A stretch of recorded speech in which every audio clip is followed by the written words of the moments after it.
Good evening, Raider baseball fans, and welcome to Tuesday night high school baseball here on SHN Sports. Good evening, everyone. I'm Michael Francis alongside the one and only Mr. Steve Kithil as we are hosting the Cedar Park Timberwolves, Steve, in a key district game matchup tonight. Man, oh man, we have a fantastic matchup game on tap here.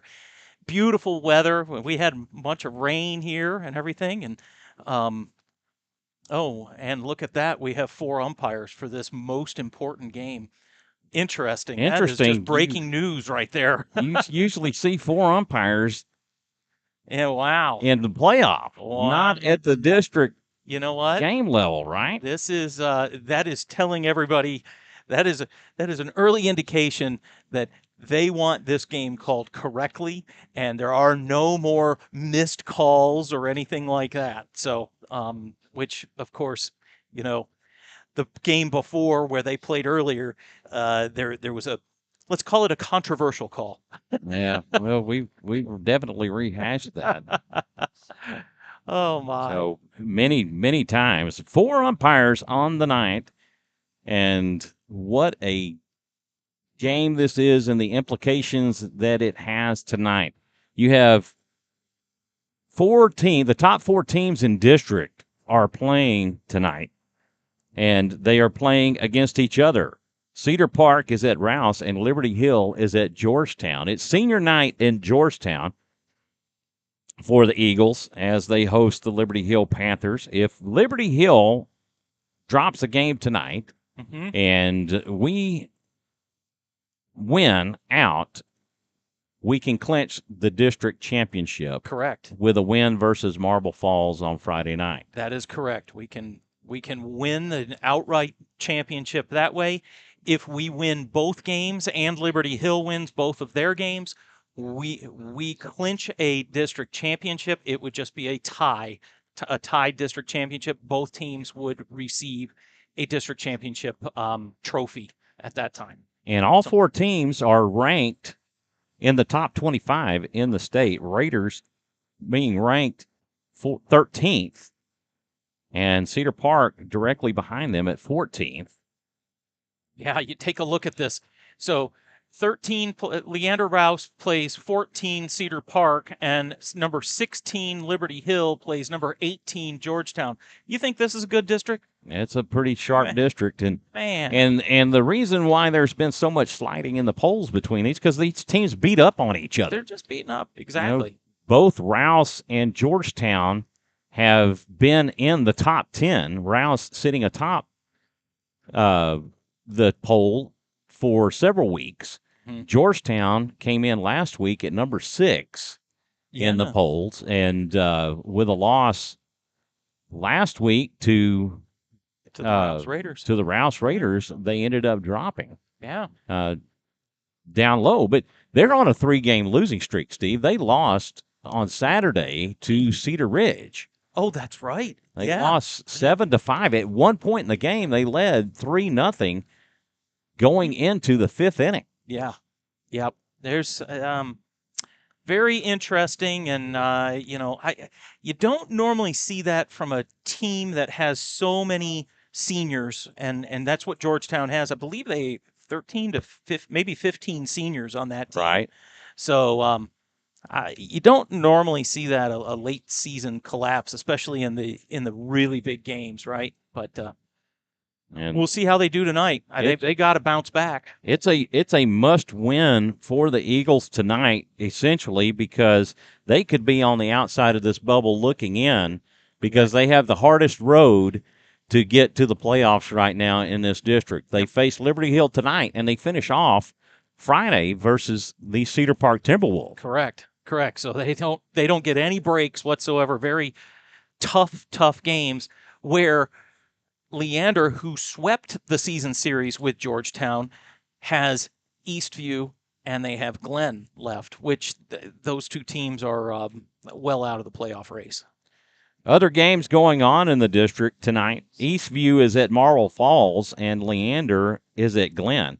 And the other team that is on the outside looking in right now is are the Leander Lions. Yeah, But they have the easiest road correct in this district because they face the two bottom teams in this district in Eastview and Glenn to finish off the season. So the formula for them is they have to win both of their games, and Georgetown has to lose both of their games. If that happens, Leander is in. That is the only way that they get into the playoffs. As you know, Rouse Raiders have made the playoff. They have clinched a playoff spot. The Liberty Hill Panthers have clinched a playoff spot, and the Cedar Park Timberwolves have also clinched a playoff spot. Right. And so right now it's kind of up in the air. Georgetown is in control of it right now. They're in control of their own destiny. If they can win out, they're right back in the mix of this. And that just goes to show you how strong this district is. It's nutty. It's nutty. And you know what? We knew it going into this season. I mean, we said it all along. These teams in this district, it's the hardest district in 5A. There's no doubt about it, in my opinion. Well, I don't know too many people that would disagree with you on that, especially as much beat up has been going on in this district for sure. Yep. Looking for a good turnout here tonight versus these two teams. There is no love lost between these two programs. Definitely not. As before the game, we were listening to the game last year at Georgetown for the regional qualifying championship. Yeah, you had a great call on that, Michael. The end of it was one of the most exciting. That was one of the most exciting games I've witnessed. That one and the Dripping Springs game, of course, last year, the 14-inning marathon. But yeah, it's just really, really fun. And you know what? We're in for fun baseball tonight as well. It's gonna be a battle. And you know what? We wouldn't want it any other way. Absolutely not. So just about to get underway here. The Raiders and their Pump It Up song is playing, and they're doing their pregame thing as they typically do. And Cedar Park has taken the field to get loose, and I think this is kind of a tactic by Coach Williams. I don't recall that they did this when we were at their place, if they got out there and did that. I think they're just kind of employing a tactic here. Interesting. By that. So interesting. We want to thank everybody for tuning in and watching Rouse Raider Baseball here on SHN Sports. If you would, hit that like and subscribe buttons and hit that notification bell, and you will get notified every time that we go live, which you will want going into the playoffs. Now, playoffs kind of change because depending on whether or not NFHS broadcasts the game, we have to secure video rights through the UIL, so that will be some out-of-pocket expense. I believe that's, I think, $200 a game or $200 a series. A series, yeah. For that permission, provided it did not go up from last year. So we may be faced with some audio-only broadcasts. Andrew Kithil chimes in and says, "Hello from Wharton." All right. Wish you were here, Andrew. So it's going to be an electric night tonight for sure, much like it was at Georgetown last week, so we can look for people being loud and proud. That was a great environment, and I can tell you we're getting quite a bit of people here for this game as well. Looks like Rouse Cheer is representing again here tonight. That's great. Love to see it. It is 6:59, so waiting for the introduction of the lineups.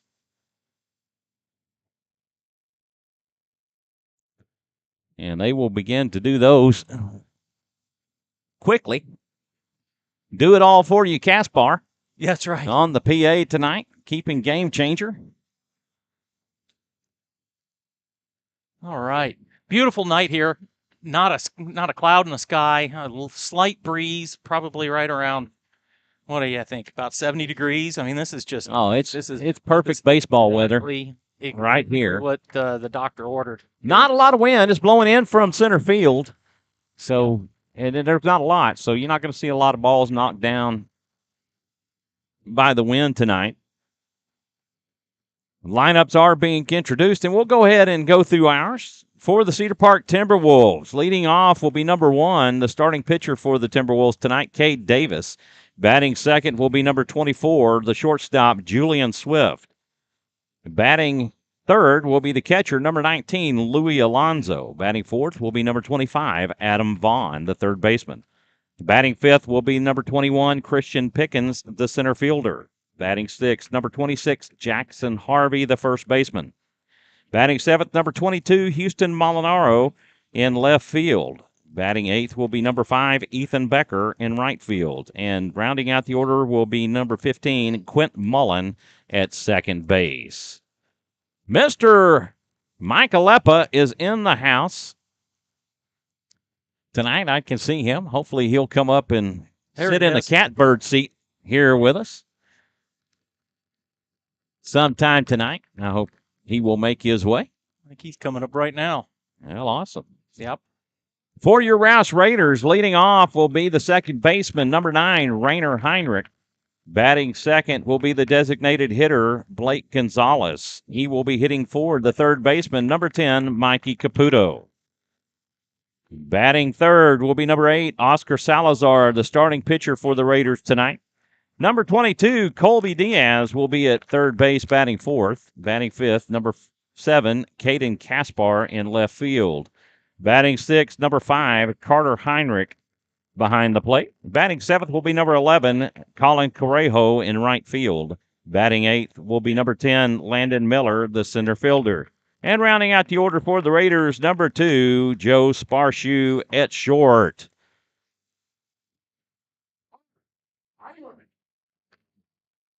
We've got a loaded game for you on tap tonight. Steve and I are excited to bring it to you. Oh, man. And can't wait. This is, been waiting. Been waiting for this for all weekend long to get to this point. Since we played them last time, I've been waiting for them.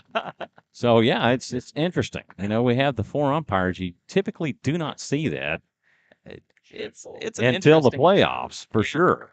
It's an interesting thing, and I can tell you, I know a lot of the umpires around the area, and I don't recognize any one of them. So I wonder if they bust them in from other spots in the area for this particular game. Mason Bowers checking in from Michigan, and George Garcia from California. Welcome, guys. Glad to have y'all with us tonight. We're going to take a moment for the national anthem. Thank you for tuning in and watching Rouse Raider Baseball on SHN Sports.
It's baseball time in Texas as we're set to get underway here at Raider Field. The lineups have been introduced, and we are ready to get started. Mike Aleppa in the house. How are you doing, my brother?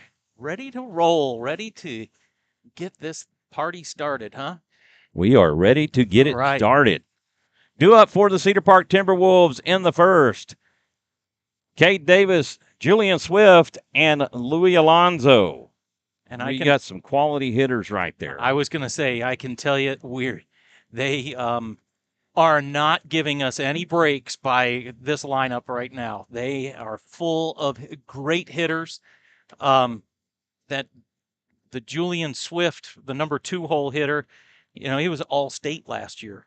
So he was, and I told his dad after the playoff game that that Rouse did win 3-1 on there.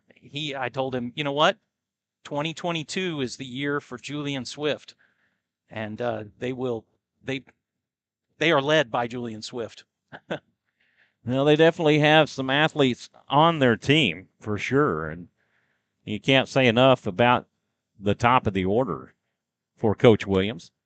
The Timberwolves are coached by Lanny Williams. He's assisted by Mike Cockrell, Royce Rodriguez, and Brandon McCarthy. Rouse Raiders are coached by Chad Krimping. He's assisted by Josh Harris, Dan LaPaglia, and Will Noble. If the Raider JV teams can win tonight, they will finish, at least JV1 will finish the district undefeated. Both of them will finish undefeated. Coach Krimping told me that he's going to probably send JV2 to play Marble Falls. Yeah. He'll have them play Marble Falls. Yes. Auntie Carey checking in from Chicago, along with Papa and Gigi Walsh from Iowa. Let's go Raiders. I want to thank y'all for tuning in. It's good to have y'all with us again. And we're set to get underway defensively for the Raiders. Oscar Salazar on the mound. Carter Heinrich behind the plate. Colby Diaz at first. Rainer Heinrich at second. Joe Sparshoe at short. Mikey Caputo at third. Caden Caspar in left. Landon Miller in center. And Colin Correjo in right. Salazar from the stretch. And the first pitch to Cade Davis bounces in the dirt and away from Heinrich for ball one. Real important for Oscar to find the strike zone early here and, just make his presence known. The 1-0 delivery. This is cut on and hit foul down the right field side. That will even things up at 1. Clay Riddle says, go Cade. Listening in for Cedar Park.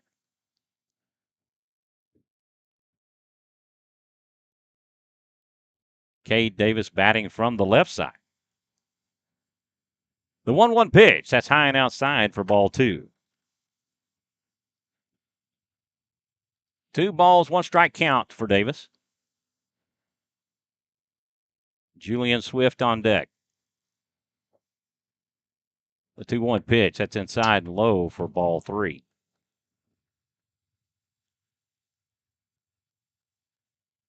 Oscar's pitched other big games before. He pitched a beautiful gem against Gregory Portland deep into the playoffs round. I believe it was round 4. 3-1 the count to Davis. The 3-1 pitch. That's cut on and fouled off for strike 2, and the count goes full. Definitely don't want to lose him here, Steve. Davis with great speed on the base path. No, you can't do that, especially with the 2-hole hitter, the dangerous Julian Swift there. So, Salazar comes set. The payoff pitch, that is cut on, and that's hit down the line. It'll be played by Salazar, and he'll step on the bag. Unassisted. Yep. 1-U on the putout of Davis for out number 1. Don't kid yourself. That's a big out right there. Julian has college offers all over the place, it sounds like. So he's definitely going to be playing at the next level, and my opinion, he is the most dangerous bat in their lineup right now. Swift chops on this one. It's hit over to second. Rainer Heinrich has it to lob over to first, and that will do it. Wow. That'll go 4-3 on the putout of Swift, and that will bring up the catcher, number 19, Louis Alonso.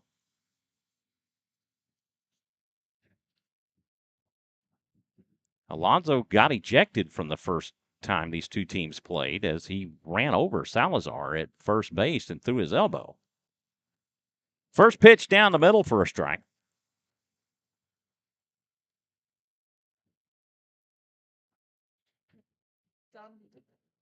Nothing in 1 the count to Alonso. He'll take a high and outside for ball 1.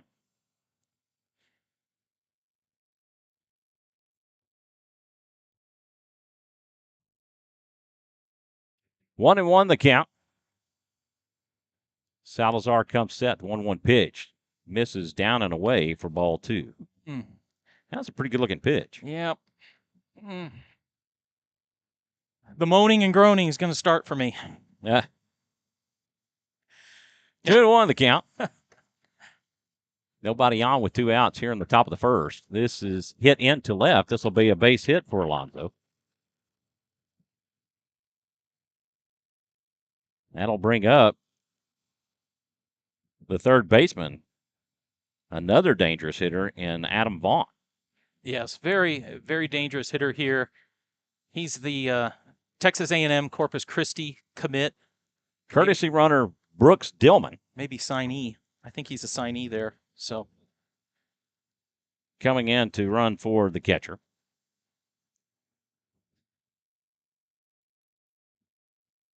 Salazar toes in on the rubber. Dillman extends his lead at first. 1 on with 2 out for Adam Vaughn. First pitch offering a breaking ball outside for ball 1. Got to be careful here. Can't put anything in the wheelhouse. Adam Vaughn is very strong and can muscle things out of here. So the 1-0 pitch. Good pitch. Gets the outside corner for a strike, and that will even things up at 1. Just live there. Man, you live there, it's going to be tough to hit. Christian Pickens on deck. Salazar will step off and look Dillman back to first and reset.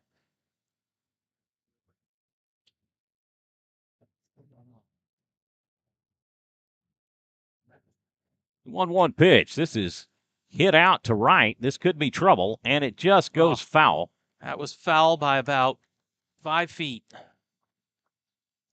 And that will take the count to 1-2. Vaughn with the RBI walk-off to take game 1 in this series. Yeah.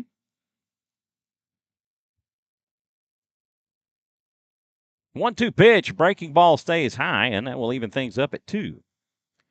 Raises the eye level a little bit for the batter. Not a bad pitch there. Look for him to go on the outside corner again, though. The 2-2 pitch. Well, the breaking ball gets away from him and missed his spot a little. It definitely forgot to break, and this, as they're saying here in the press box, he forgot to break. Vaughn works it to a full count. Salazar with the payoff pitch. There we go. Good pitch. As he chases one up out of the zone. And the Raiders get out of the first. They give up no runs on 1 hit. They leave 1. And after 1 inning, it's 0-0. Or after 1/2 inning, it's 0-0. So, Michael, we were just talking about our JV teams. The JV2 team won tonight, 1-0. So they are 1 game away. They play Friday at Marble Falls. They'll play the JV team, the only JV team of Marble Falls, on Friday to hopefully complete their undefeated district season. It's a tough haul for the varsity squads to do that in this district. Yeah. It has been tough for sure. Defensively for the Timberwolves, Kate Davis on the mound, Louis Alonso at the plate, Jackson Harvey at first, Quint Mullen at second, Adam Vaughn at third, Julian Swift at short, Houston Molinaro in left, Christian Pickens in center, and Ethan Becker in right field. Valdemar says, "Let's go Raiders." And Grandma Shotty, glad your weather is better than our usual rotten Michigan weather. Snowing here. Oh, my goodness. It's snowing. It's snowing in Michigan. Sorry to laugh. I used to live there, so I feel your pain, but I'm really glad I'm here in Texas. Here we are in shorts and T-shirts. Well, some people are in shorts and T-shirts. I'm in jeans and T-shirts. Jeans and T-shirt. Me, Steve, and Mike Aleppa definitely got the memo about wearing our Cedar Park Rouse regional qualifier shirt. Yeah, that's right. That's right. Due up for your Raiders in the first. Rainer Heinrich, Blake Gonzalez, and Oscar Salazar. Really? Lefty K. Davis on the bump for the Timberwolves as Rainer Heinrich will stand in. First pitch in for a strike. It'd be great for the Raiders to jump out to an early lead and just coast the rest of the way. But real important there. The 0-1. This is cut on and hit to Vaughn at third. Yep. He will make the throw over to Harvey to complete the out. 5-3 on the putout of Heinrich. You know, when Vaughn let that go, I thought maybe that's going to get over the first baseman's head, but he's rather tall over there. So made an athletic play to secure the out. Blake Gonzalez will stand in. He'll take for a strike. So far, Davis is painting the strike zone very well. I was going to say he's looks like a strike thrower. Outside of that pitch right there, that was the first ball that he has thrown. Yeah. 1-1 the count to Gonzalez. Oscar Salazar on deck. The 1-1 pitch. This is hit out towards shallow center.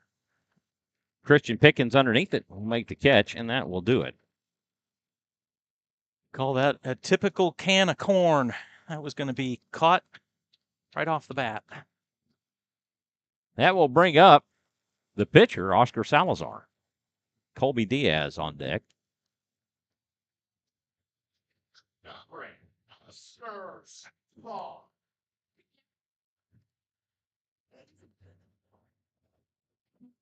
Davis winds and delivers. Breaking ball high.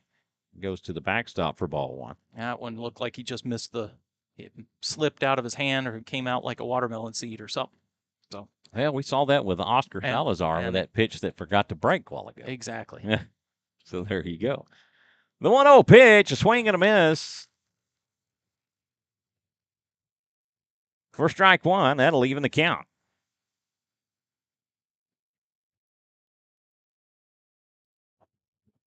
The 1-1 pitch is chopped on and hit over to Swift at short. The throw over to first. And that will do it. And the Raiders go in order in the first. 6-3 on the putout of Salazar. No runs, no hits, nobody left on. After one complete, we're scoreless here in Leander. Want to give a shout out to our sponsors, our home run sponsors, the Recon Shop. Hey, does your vehicle have hail damage or even pesky door dings? The Recon Shop is here to help. We're conveniently located in Cedar Park, and you can get in touch with us at 512-290-HAIL. That's 512-290-4245.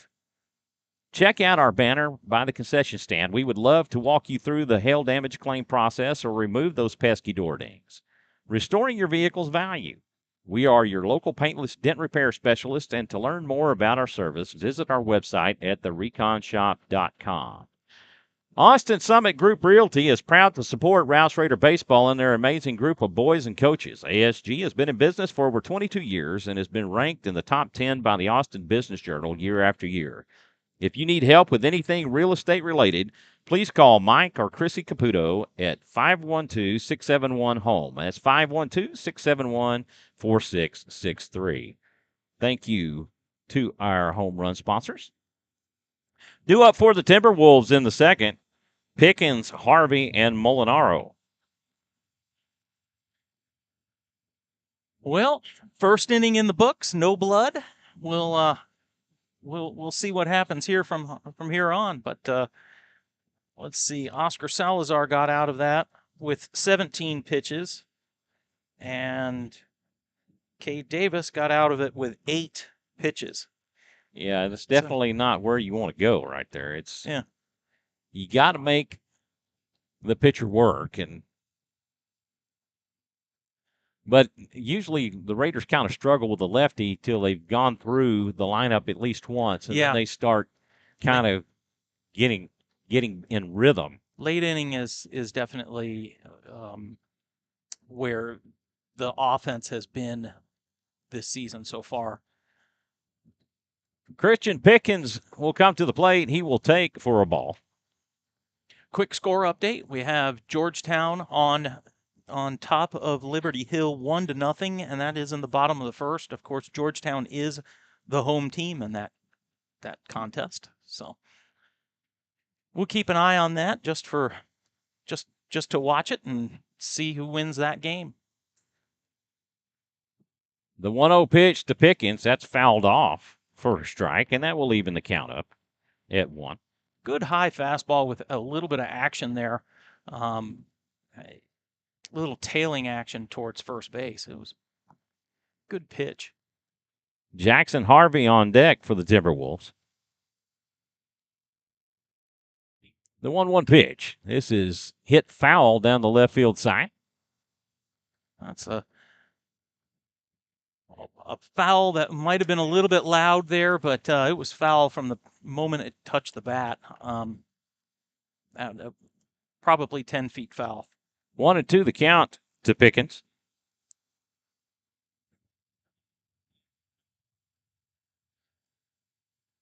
The 1-2 pitch. This is cut on and hit up the middle. Sparshoe has it. Throw to first in time. And that will retire Pickens. 6-3 on the putout. That will bring up the first baseman, number 26, Jackson Harvey. Good stretch there by Colby Diaz to haul in and to rein in the ball and record the out. Houston Molinaro on deck for the Timberwolves. Harvey, the left hitting first baseman. He will take for a ball. Oscar has yet to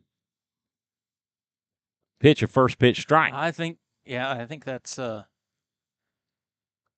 that is a little bit of an issue. Hopefully that doesn't come back to bite him too much. The 1-0 pitch, that's fouled off. And that will even things up at 1. You know, the good thing is the pitches that have been hit have been fouled off extensively as he's keeping the Timberwolves off balance. Correct, yeah. Anything hit in play like that one hasn't been hit very hard at all. A grounder to Colby Diaz. He will lob over to Salazar to get the out. That will go 3-1 on the putout of Harvey. That will bring up the left fielder, Houston Molinaro. Ethan Becker on deck.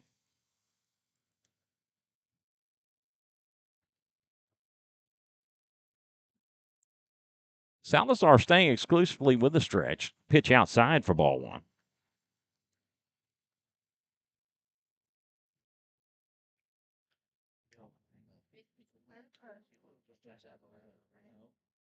The 1-0 pitch. That's high for ball 2.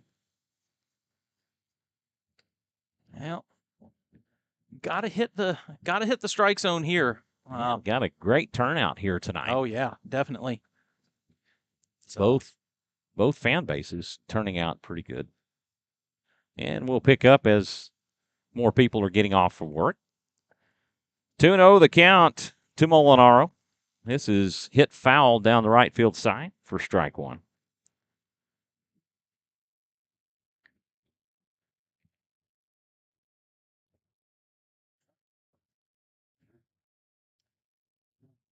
Two ball, 1 strike count to Molinaro. The 2-1 pitch. Good pitch. Oh, we want that. We want that pitch. A breaking ball just misses outside.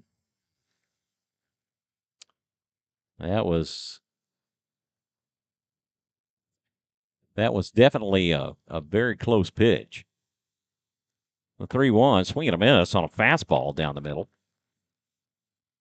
He needs and one more of those. That'll work the count full.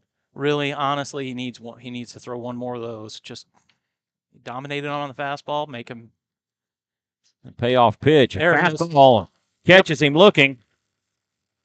For out number 3, the Timberwolves go in order in the second. No runs, no hits, nobody left on.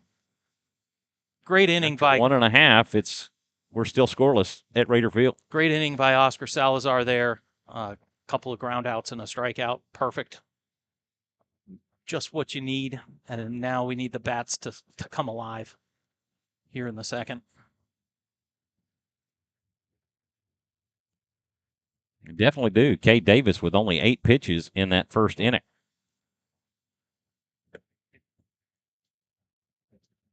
Yeah, the typical strategy is to try to burn pitches, as many pitches as you can, so that by coming the 6th, 7th inning, your starter is no longer able to go. You're only allowed 110 pitches per game in UIL sanctioned events.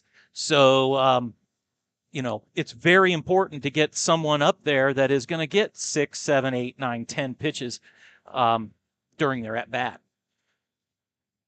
And so far, we have not done that. Not in the first inning, at least. Cade Davis back out to pitch the second. Due up for the Raiders in their half of the second. Diaz, Kaspar, and Heinrich.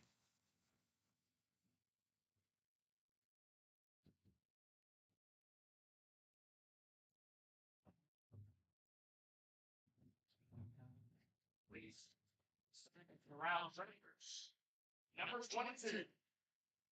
Colby. Let's see what Colby can do here. Diaz will foul this one off for a strike. Good, aggressive swing by Colby.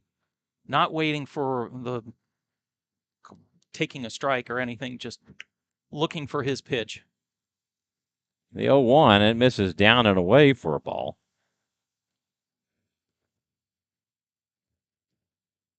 One and one the count to Diaz. A 1-1 pitch. Cut on and missed. Great for strike cut. 2. Great cut, but Cade Davis pulled the string on him a little bit, threw him some sort of changeup. Colby was a little bit out in front. The 1-2 pitch. Oh, yeah. Just hit up the middle. This will be a base hit for Diaz. That was a rocket that almost took off Cade Davis's head.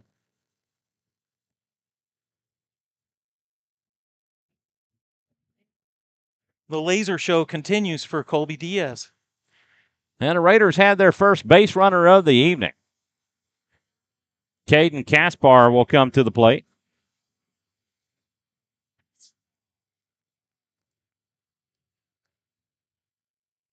Right fielder's going to have trouble with the sun currently right now. So if Caden can pull anything into he's going to bunt.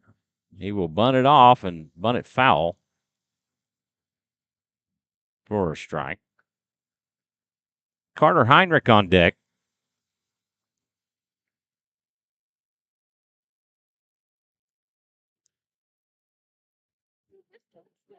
Davis takes a long look in. The 0-1. This is popped up and playable, and Alonso making a great effort to get to it. It comes out of his glove. That was, you know what? That was a heck of an effort by Louis Alonso right there. He dove head first toward the wall. The wall. It is padded, but you go in as hard as he was going. Yeah. He could have jarred his neck really bad, but what an outstanding effort by that young man. That's what we like to see. Hard-nosed baseball. The 0-2 catches him looking on the outside corner for strike 3. And that will bring up Carter Heinrich. 1 on with 1 out. Colby Diaz at first base. Carter Heinrich on deck. I know Coach Krempine wanted the bunt down there, but you know what? Bunting lefty on lefty is a little bit harder, easier said than done. So Davis will step off. He was being waved off by Alonso. Reset the signs. Diaz extends his lead at first. Davis will throw over, but not in time.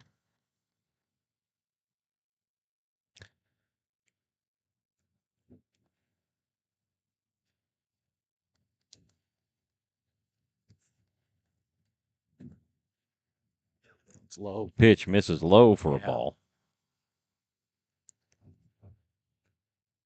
Interesting to see how pitchers can change depending on runners being on base. Exactly. They 1-0. This is hit out towards center. Pickens will catch it, and Diaz will head back to first. 2 away for Colin Correjo. The Cedar Park Timberwolves outfield is playing relatively shallow. I was going to say, I felt like they were maybe 5 to 10 feet, little shallow. Diaz takes off for second, and he will pick up a stolen base as the throw from Alonso had Swift come off his feet to keep it from going into center field. No, that was a ball.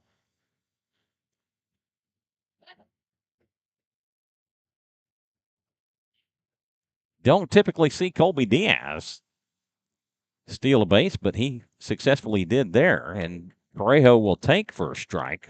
No, but pitch right down the middle. What you need to do is put that runner into scoring position now. Now, with 2 outs, he should be able to run on the crack of the bat and hopefully be able to score. Correjo takes for ball 2. It's a good stolen base, and I'm sure Coach Krimpine signaled for that, needed that to happen. 2-1 the count to Correjo. The pitch outside for ball 3. Landon Miller on deck.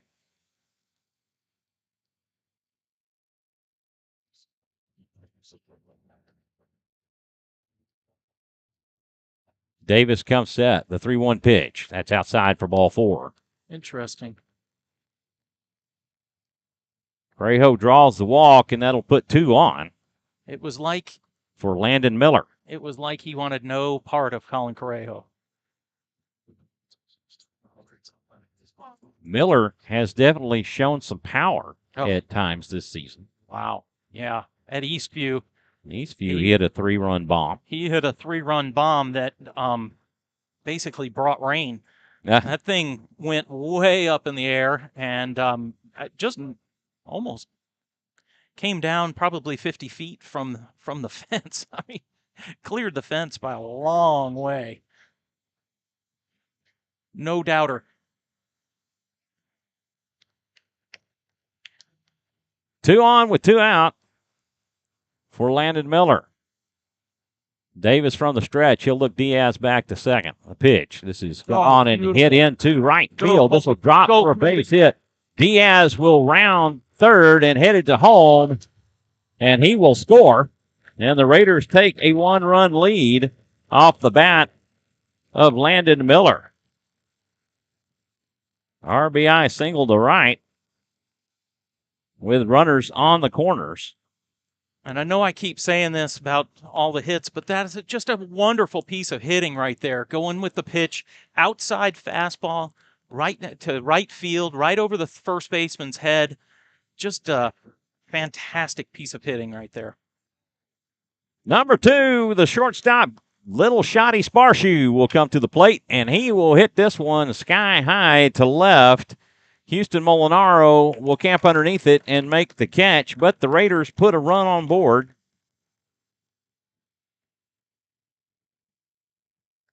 They get 1 run on 2 hits. They leave 2. After 2 complete, it's 1-0 Raiders. You know, I know runs in the first game, runs were at a premium, right? I mean, it was 3-2, the final score.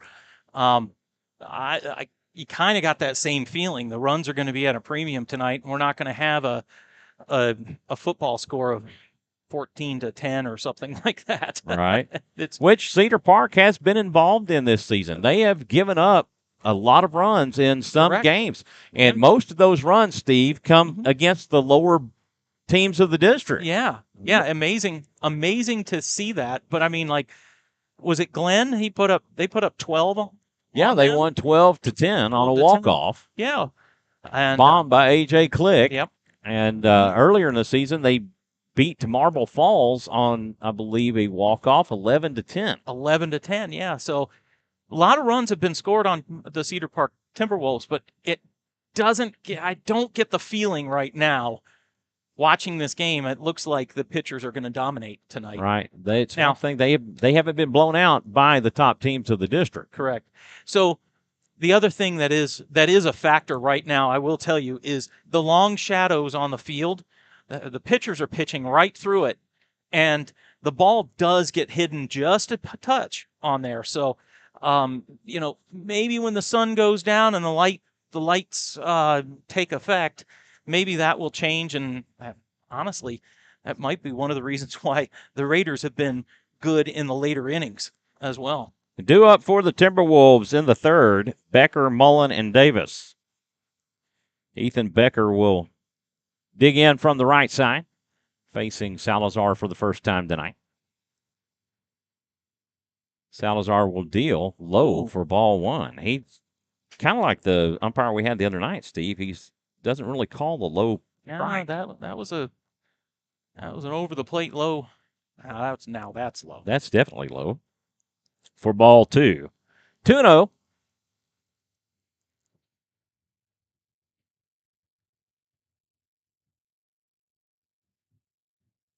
Salazar will deal the 2-0 pitch. That's high for ball three. Important for the Raiders to throw up another 0 here in the third. They drew first blood, but they can't get a counterpunch back. 3-0 the count to Becker. 3-0 pitch. Misses for ball four. He thought about it there for a second that he might call it, but they will put their leadoff on board. And Quentin Mullen will come to the plate. Coach Harris didn't like something and wants to talk to Oscar a little bit about whatever he saw. 4-pitch walk is a little unusual for Oscar, but we'll see. Doesn't look like he's going to make a move. All right. Maybe bunt defense. They maybe have been talking about bunt defense there. Let us know where you're listening or watching from. Give you a shout out. Give a shout out to your favorite player. All right, another score update. Georgetown is winning 3-0 over Liberty Hill. That is in the bottom of the second. Mikey Caputo is coming up on the grass, playing on the grass to cut down the bunt. Oscar Salazar will deal. This is hit up the middle. Heinrich has it. Will throw to first to get the out. That will go 4-3 on the putout of Mullen. The ball was hit too slow to try to get a double play. Becker just too fast. Becker was too fast, and good smart play. We had to get an out there by Rainer Heinrich. So flipped it over to first and recorded the out. Davis will come to the plate. He's 0 for 1. He grounded down the first baseline, and Salazar took it himself and stepped on the bag. First pitch down and away for a ball.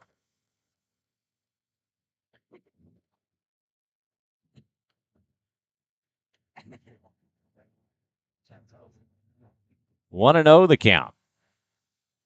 Salazar checks Becker at second. He will deal. This is line to short to throw to second. Oh, he got him. On the line drive to Little Shotty, and the Raiders are out of the inning. Great defense playing right there by the Raiders. That will go L6 on Davis and 6-4 on Becker. And the Raiders end the Cedar Park threat in the third. Due up for the Raiders in the third, Heinrich, Gonzalez, and Salazar.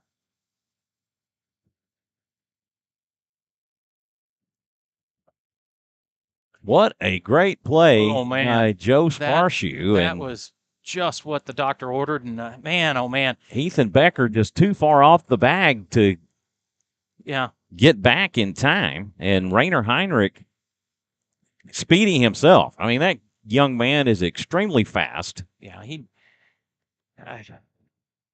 the middle infield, by the way, the middle infield, we'll see them next year. All right. Yeah. We have Joe Sparshoe being a junior and Rainer Heinrich being a sophomore. That's a strong middle infield right there. So great, wonderful play right there, and kept the Cedar Park Timberwolves at bay. Raiders back to the top of the order as Cade Davis comes out to pitch the third. Oh, we are at the top of the order. Good. Rainer Heinrich grounded the third his first time up. He's 0 for 1.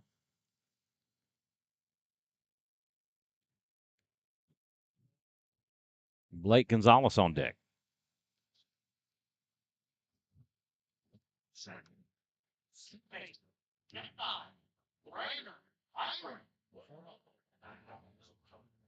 Davis will wind and deal. This is cut on and hit foul for a strike. And the Raiders not hesitant to swing the bat on the first pitches. Not at all.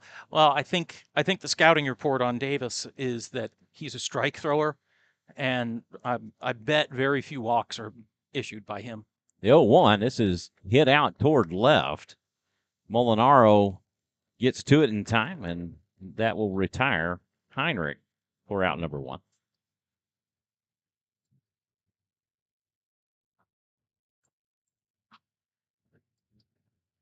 Seems like Coach Krempine said, you see something you like, take a hack at it tonight.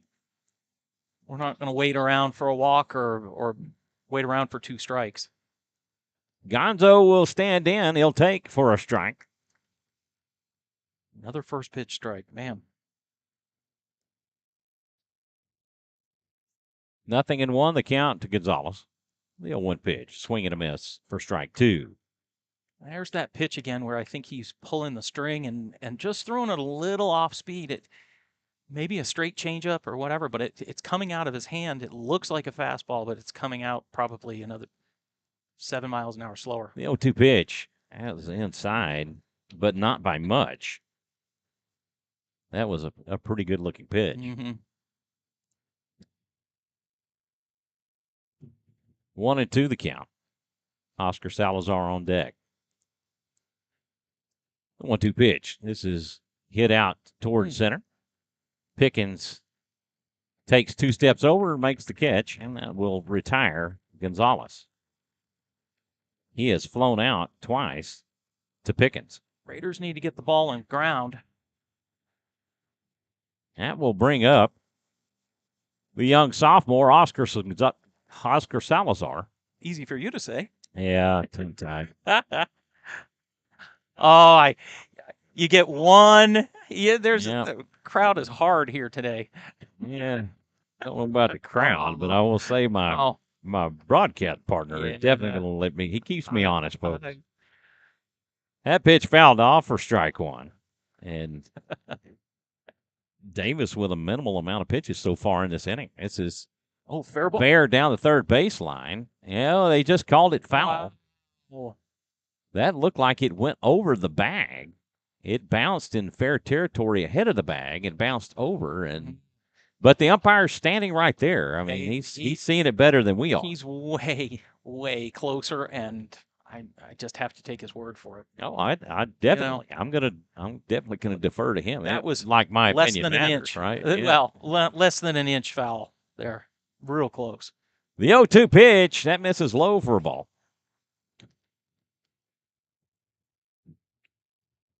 1-2 the count.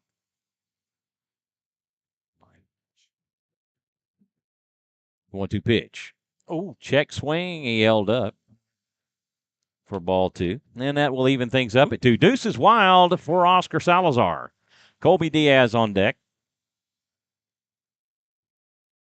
The 2-2 pitch, that's outside for a ball, and Salazar works the count full. I don't think he wants to face Colby Diaz in this situation with a runner on. The payoff pitch, that is cut on and hit over to Mullen at second. We'll throw over to first in time, and that will do it for the Raiders in the third. They go in order. No runs, no hits, nobody left on after 3 complete. We're scoreless here. Raiders are leading 1-0. I know. Listen to me. I'm good. Thanks. On to the fourth we go. Oscar Salazar making his walk out to the mound, due up for the Timberwolves in the fourth. Swift, Alonso, and Vaughn, the heart of the order. We want to take this opportunity to recognize one of our sponsors, Rouse by Hattie. Hey, ladies, get your brows done with Brows and Such by Hattie. Semi-permanent makeup applied to perfection. Get the shape you've always wanted and keep it. Save time applying your brows, eyeliner, and lip blush. Wake up every day looking fantastic. Check out Brows and Such by Hattie on Facebook and Instagram and book an appointment today. Call or text 512-817-3493. Thank you so much for your sponsorship of Rouse Raider Baseball. Every time I see that number and I see that prefix of 817, I'm like, damn, that's from Fort Worth. Fort Worth, yep, Fort Worth area. Used to be my area code at one point in time. Fort Worth. Fort Worth. When I moved down here, my phone number was 817-707-5431. Oh, man. How about that? I can still remember. Remember that? How long you been in this area now? 15 years. 15, okay. Yeah. Okay. So I can remember the number that we had when I first got married, 817-346-6084. I'm always good with numbers, right? Man, oh, man. My wife wants to know impressive. her driver's license number or social security number. She'll always ask me. Man, oh, man. Wow. You are... That pitch misses wide for ball one. Swift 0 for 1. He grounded out to Heinrich at second, back in the first. Got to be careful here. That pitch in for a called strike, and that will even the count at 1.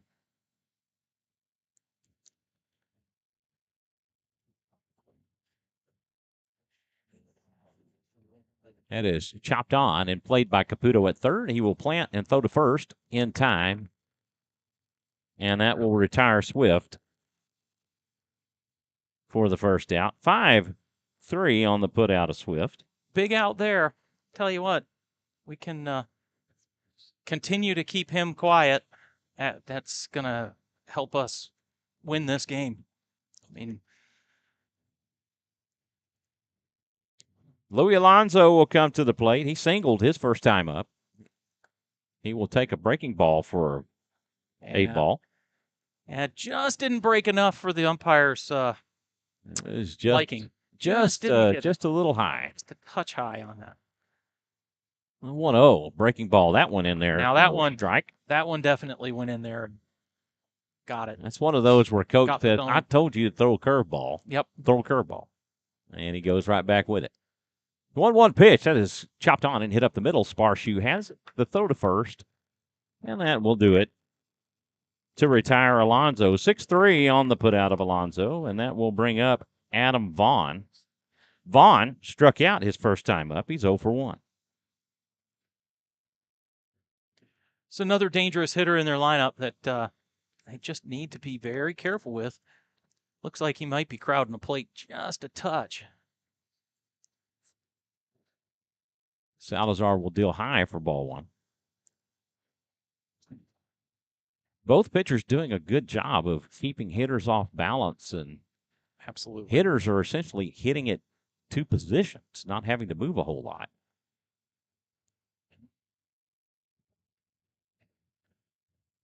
That pitch way outside for ball two. Oh, I think it was just a bit outside. just a skosh. Oh, Christian Pickens on deck. The 2-0 pitch. That's down and away for ball 3. Yeah, he's pitching him very carefully. Can't, I mean, 3-0, you might, this is going to be an intentional walk. The 3-0 pitch. Oh, look at that. Right down the middle. Right down the middle. And that'll take the count to 3-1.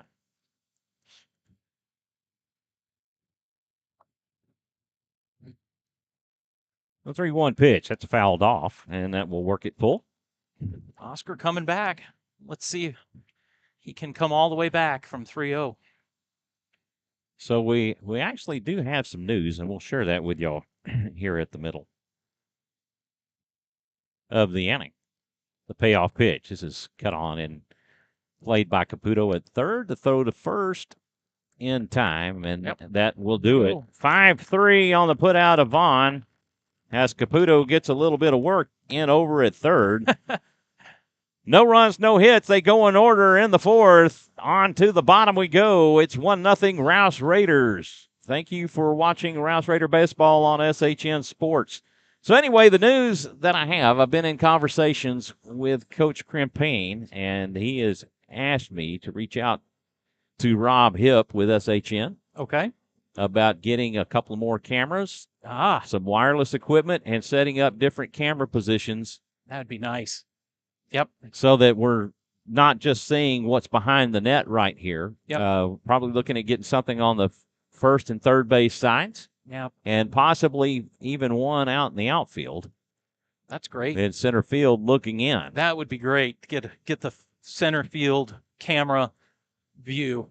So that would, I love it. You know what they have? They have that over at Georgetown where they have the center field looking in, and that is wonderful for watching the pitches and talking with Wally Harmon, the play-by-play voice of the Eagles.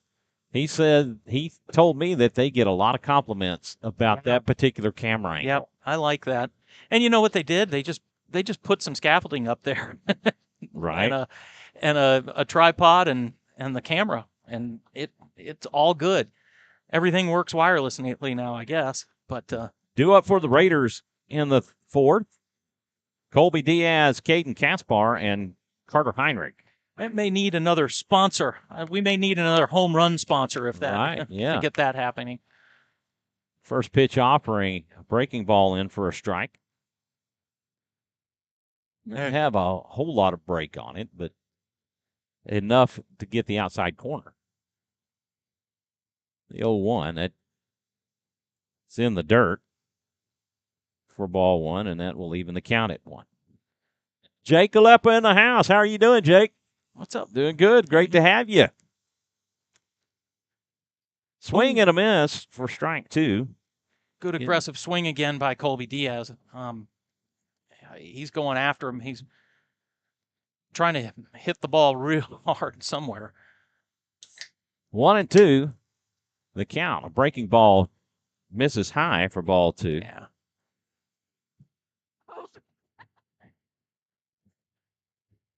2-2 the count. The 2-2 pitch. That's inside for ball 3. And again, they want to be careful pitching to Diaz. They absolutely need to be careful pitching to Diaz. Hit one over the scoreboard, maybe. Alonzo gives the sign. The payoff pitch. It misses low for ball 4. And Diaz will draw the leadoff walk. You know, I mean, he's walked. No, he got a base hit the first time. Got a base hit first time up. But, you know, it doesn't surprise me that they were very careful with him. They'd rather him be on first than the ball be over the scoreboard and to be a 2-0 game. So Keegan Solomon checking in from Beeville. Go Raiders. Great to have you with us, Keegan. Boy, you talk about having a season. Keegan Solomon's having a good season for Coastal Bend. I believe he has 7 home runs on the season so far. Very impressive. Kaspar will take for a ball. Kaspar 0 for 1. He was caught looking back in the second. Davis will throw over to first. Not in time as Diaz technically does not get too far away from the bag with a lefty on the mound. He did do that. The 1-0. That gets in there for a strike. And that will even the count at 1. Actually looking forward to seeing Keegan on Thursday. I'll watch him play against Coastal Bend. Will be playing Wharton in a 3-game series. 1-1, and Caspar will bunt it foul for strike 2. And that's kind of what got Caspar in trouble the last time. He fouled 2 bunts off and narrowly escaped an athletic effort by Alonso. Yeah. On the foul pop-up to get another swing. 1-2 the count to Caspar, and he will take for a ball on a pitch that looked really good. It's one of those that, it's really kind of close to the zone. Yeah. Don't let the umpire make the decision for you. He's not giving that low strike, though, and the batters know it, and the pitchers know it, catchers know, everybody knows it. So Davis will throw over to keep Diaz honest at first. The sun has set here in Leander. All the shadows are long gone, and Caspar will pop this up, and no, it's not. Molinaro will get there and retire Caspar. The outfield is playing so shallow against the Raiders that was deep short. They're just not giving any respect to these Raider batters at all. Yeah, they're really not. And you got to think that that's planned. Right now, it makes Coach Williams look really sharp, right? Now, if you start getting it over their head and sending it to the fence, they're obviously going to back up on you. Heinrich will take for ball 1.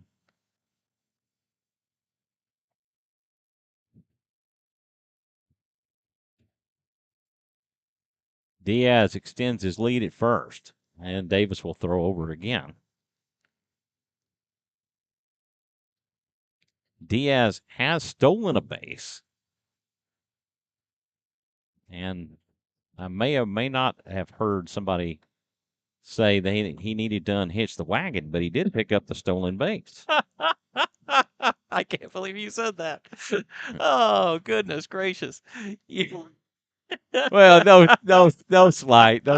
Colby's not necessarily the fastest, and that's there he goes. I don't know, and he takes off and he's going to pick up another stolen base. That's awesome. Oh my goodness. We are laughing because we all know that maybe speed isn't in Colby's but I tell you what, if he scores again on 2 stolen bases, yeah, that'd be awesome. 2-1, a check swing and a foul for strike 2. 2-2 the count. Did you see that check swing and hit by Mike Trout? He turned it into a triple. Of course, Mike Trout did that. All world. What an outstanding play by that guy. That one fouled back to the fence.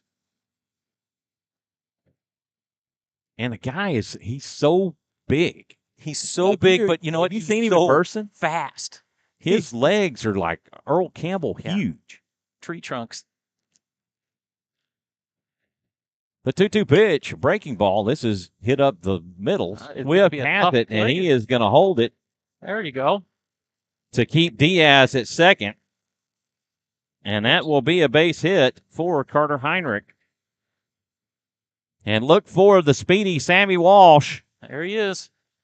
To come in and courtesy run. Number 15, Sam Walsh. Coming into courtesy run.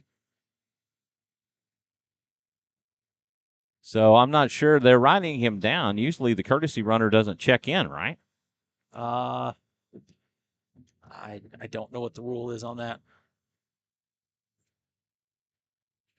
Wait. Okay, so now they're going to bring a pinch runner in for Diaz and Carson Voigt.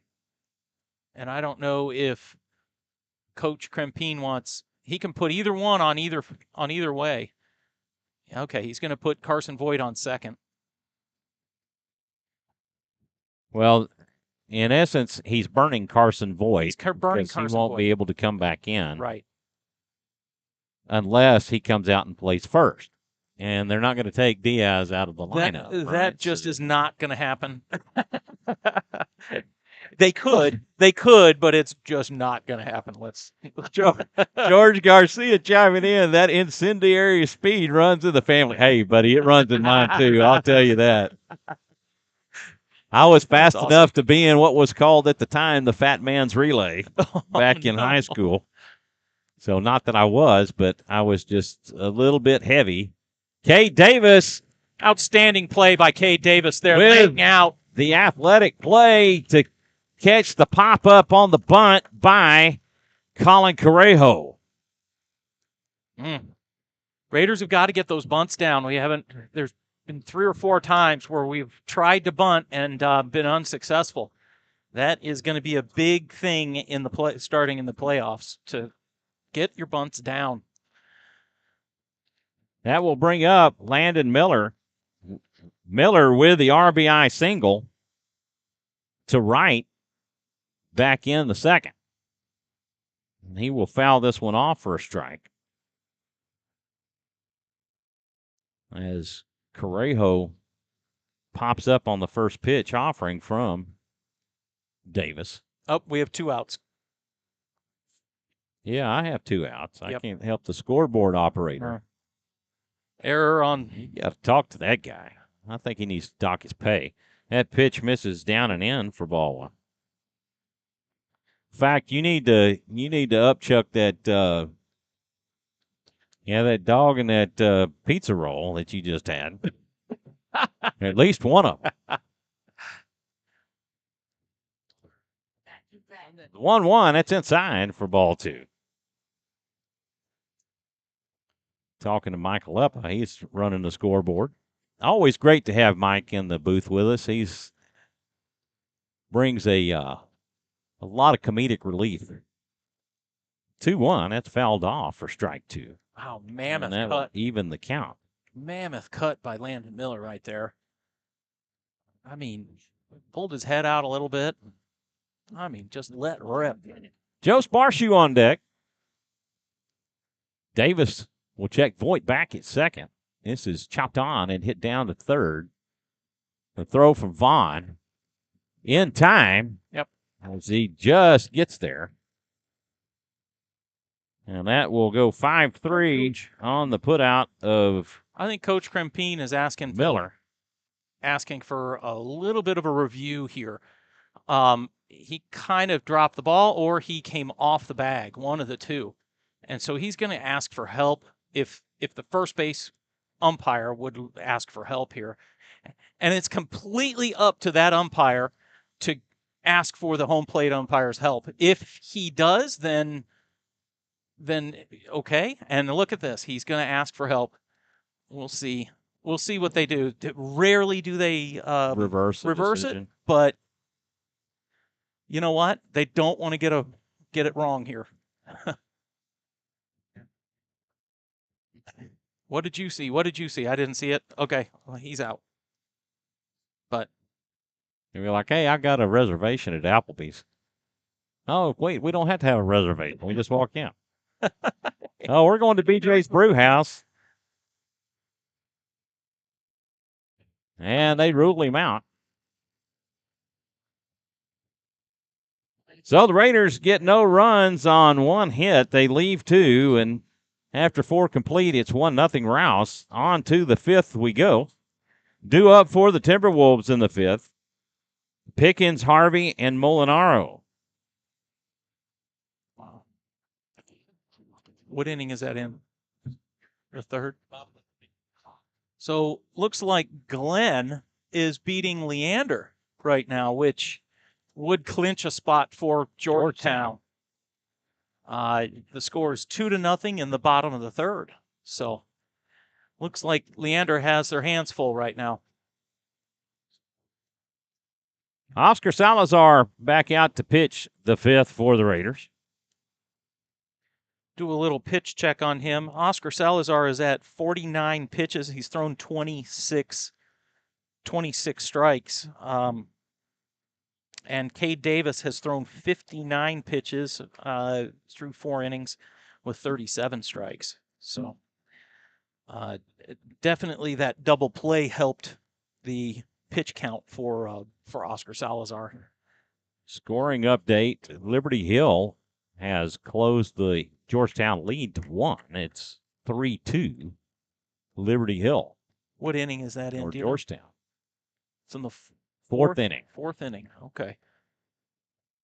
Bottom of the fourth. Pickens will stand in. He's 0 for 1. He grounded to short. Caputo plays it. The throw over and time. Play. Fantastic. 5-3 on the putout of Pickens. Caputo took that on the short hop, the second hop, which was a short hop, and made it really look easy. But that's hours and hours and hours of practice right there. Jackson Harvey will come to the plate. He's 0 for 1. He grounded out to first his first time up. He will take for a strike. And Salazar has a first pitch strike. There we go.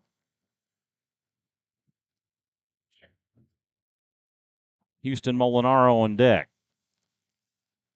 The 0-1 pitch, a swing and a miss on a nice little backdoor slider from Oscar Salazar. Definitely was not the fastball and had just a touch of break in there. Do have some activity going in. Oh, yeah. Swing and a miss for strike 3 on the strikeout of Harvey. That's the old good morning, good afternoon, and good night. 3-pitch strikeout. It's like Jack Knight starting to loosen up, but he's just throwing a football. He's not throwing a baseball. Throwing the football, huh? Yeah, throwing a football.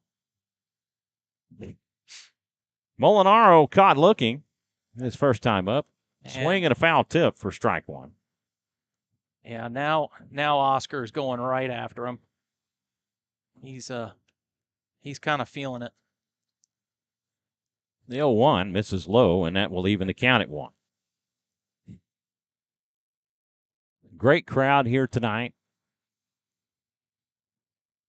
Everybody behaving themselves so far. That's a good thing, right? 1-1 pitch. That's high and outside for a ball.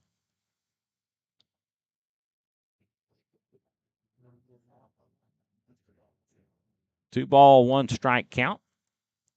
Nobody on with 2 outs here in the top of the 5th. Molinaro will take inside for ball 3 on a pitch that just misses that inside corner. Maybe just a little bit. A little bit, and the batter sold it a little bit as well. The 3-1, that's down the middle for a strike, and no doubter. And Molinaro started to toss his bat, and he pulled it right back. He's like, wait a minute, I don't want to look like that. Payoff pitch coming up. Payoff pitch. This is line back to Salazar. He will lob it over to Diaz, and that will do it for the Timberwolves in the 5th. They go in order. On to the bottom we go. Raiders leading this one 1-0 over the Timberwolves. Tell you this, Oscar Salazar looks like he's cruising right now. Great. Another good inning put in there. Only giving up 1 hit and 1 walk on 5 innings. He struck out 3 so far. Cade Davis back on to pitch the 5th for the Timberwolves. I don't see any defensive changes. Not as of yet.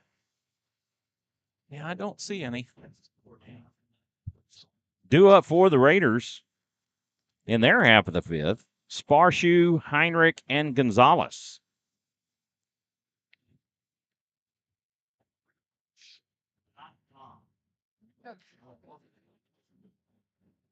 Raiders looking for the insurance runs, the ever elusive insurance runs, so we can not make this as much of a nail biter as it is right now. Now Jack Knight is loosening up with a baseball.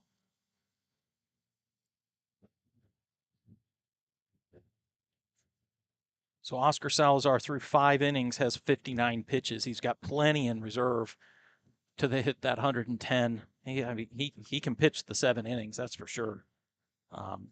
It's just the way Coach Krempine wants to move the chess pieces around for sure. Sparshu will dig in from the right side. He is 0 for 1. He flew out to left his first time up. Davis will deal a check swing and a miss for strike 1.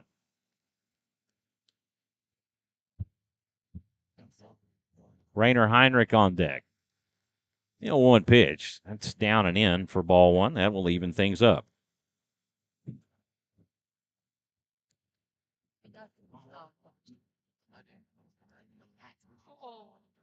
The 1-1 pitch.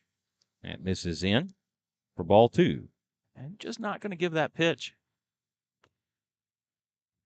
Been like that all night long. Davis will wind and deliver. That bounces in the dirt and away from Alonso for ball 3. On deck fielding percentage right there. Yes, sir. Rainer Heinrich keeping that perfect fielding percentage. That is base hit. Hit into left. Nice little ground ball off the bat of Joe Sparshu to get the leadoff on board, and Sparshu with good speed. That will bring up Rainer Heinrich. You get the leadoff batter on. Typically, Coach Krempine is bunting. With runs being at the premium that we've talked about, it's very likely that they're going to bunt. I would believe they would bunt here and try to move Joe Sparshu into scoring position. Just notified that the Liberty Hill Georgetown game has been delayed. Oh, no. Lightning? Well, huh. The Georgetown broadcast is also on the SHN network, and so Mike is going to check over there and check in with their broadcast to see what they can figure out. Blake Gonzalez on deck. Adam Vaughn moved up to the infield grass to play the bunt. Yeah, I think this is a bunt. And Heinrich will show bunt lay off for ball 1. So the Raiders also, they do this bunt, but they say, okay, yes, we want to turn around. We want to fake like we're bunting, and then we're taking the pitch all the way. Oh, look at this. This slash bunt. Slash bunt. He will pop it up, and Harvey misses it. Oh, he's going to wish he had that one back. I can tell you, Coach Krempine is looking at Rainer and saying, look at how they moved. Look at how they're going to slash again, I bet. Wouldn't surprise me. 1-1 the count to Heinrich.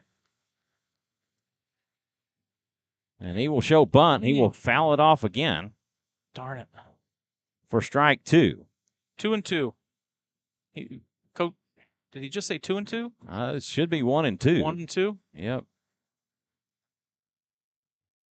Okay, I thought he had 2-2. I thought he had 2 fingers up. The 1-2 pitch. That's going to be right on us.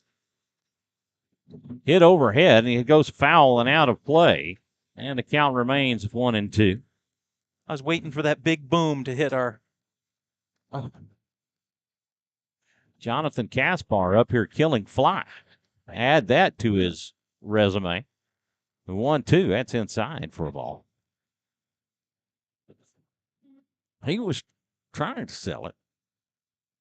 So it's 6-2 Georgetown. So the delay was false by Game Changer. Davis will throw over to first, and not in time, as Sparshu will dive back in. 2-2. Davis comes set. The 2-2 pitch. Swing and a miss for strike 3. And that will do it for Heinrich. That will bring up Blake Gonzalez. Gonzalez is 0 for 2. He has flown out to center both times. Another batter comes up and tries to bunt. We're unable to place the bunt down tonight. Raiders needing some insurance. Yeah. First pitch offering outside for ball 1. So Adam Vaughn stays on the infield grass to defend the bunt again with 1 out. Gonzalez will foul this one away. And that will even the count at 1.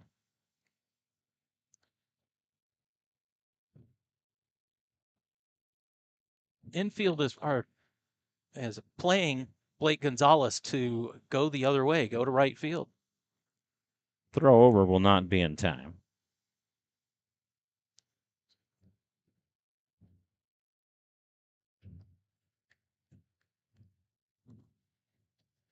One and 1 the count. Oscar Salazar on deck. This is fouled off, and the count will go 1 and 2.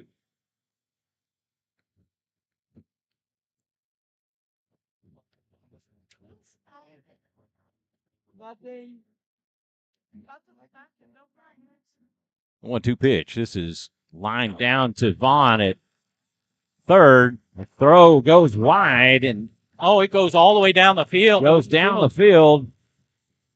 And Sparshu is going to come around to score on the errant throw by Adam Vaughn.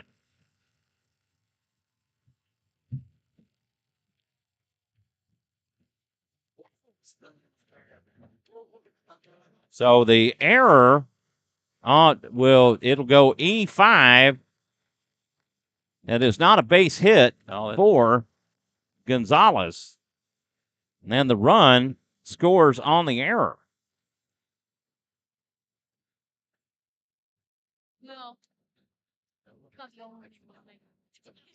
And Gonzalez standing at third as Salazar will take first strike. So what Oscar needs to look at is the infield is pulled in. So what he wants to do is hit the ball out to the outfield, somewhere out in the outfield, as deep as possible. He will take for a strike, and that's, I think, the first strike that he has called tonight that has been that low. Yeah, that's a low strike. That's 1 on with 1 out. Gonzalez at third. The 0-2 pitch. Yep. Catches him looking. And Salazar disagrees with the call. I think he thought that ball was number 2 inside, and I don't think the umpire appreciated the whatever comments he had. Be quite honest with you.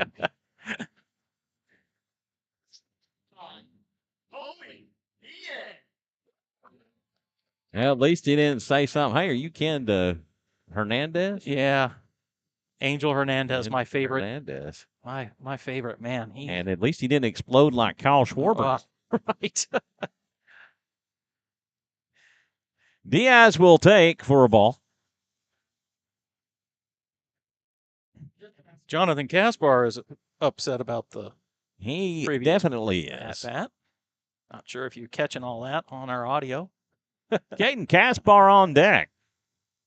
1-0 pitch. That's inside for ball 2. Okay, this is where Colby needs to look right there. He needs to look for his pitch right down the middle and do some damage. Look for an aggressive 2-0 the count. The 2-0 pitch. That's outside for ball 3. I'll tell you what, I'd give him a green light right here. If the pitch is good, clobber it. Well, Caden Kaspar. Oh.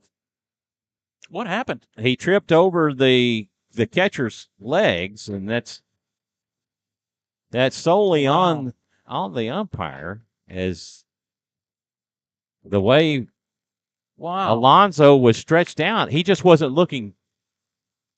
He hit it. He hit Alonso's back of his leg. He's kind of grabbing it. He stepped on his left leg. It's not his right leg. He was stretched out, but he hit his left leg as he was stepping over. Huh. I guess I've never seen that in a baseball game. So I think he was giving Alonso some time. I'm not sure if he was having a cramp or what it was. Or maybe he was going to sweep off the plate and he tripped. The umpire's getting a good round of applause from the. Yeah, he did take a tumble. Took a tumble, and we don't like to see that. No, not at all. Yeah. You don't wish ill will on anybody, no, right? No, definitely not. That's not baseball. I would give him the green light here. The 3-0. And they did. Yes, back up the middle. There we go. That'll be a base hit and an RBI for Colby Diaz. That's why you give him a green light. Give him the green light. Raiders have scored 2 in this inning. And Diaz with an RBI single. That's gonna cause a pitching change now, I believe. Well, I don't see anybody. I haven't seen any activity going in the Timberwolves bullpen. I think Coach Williams is talking to Alonso and making sure that they understand the signs because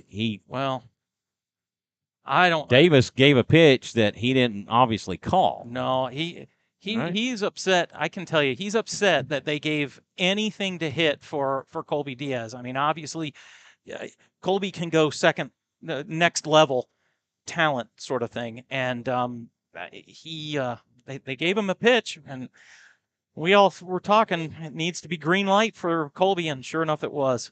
So Davis will deal to Caspar. He'll foul this one off for a strike. 1 on with 2 outs for Caspar.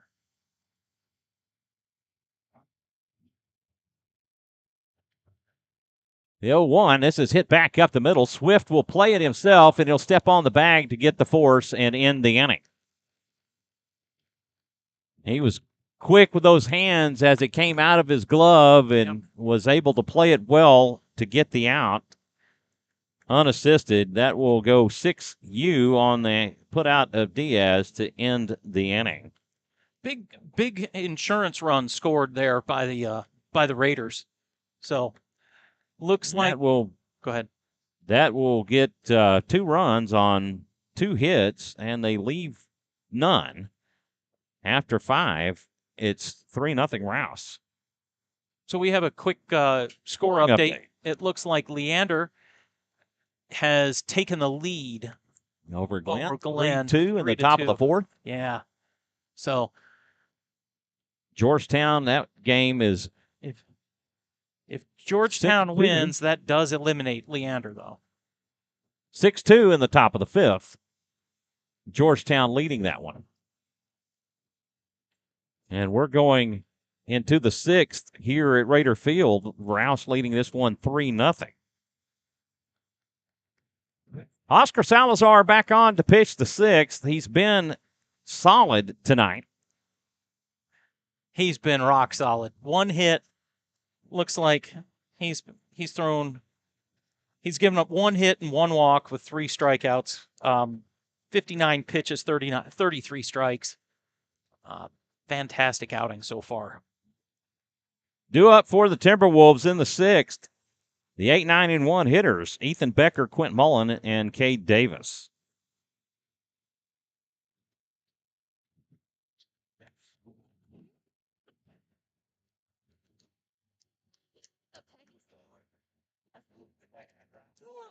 Becker 0 for 1. He drew a walk and then got caught in that double play. Double play, yeah.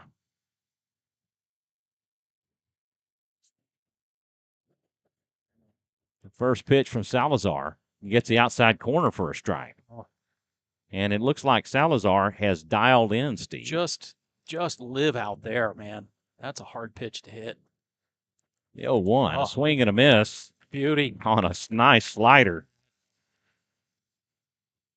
Man. 0-2, the count to Becker. The 0-2, that's fouled off. And the count will remain 0-2.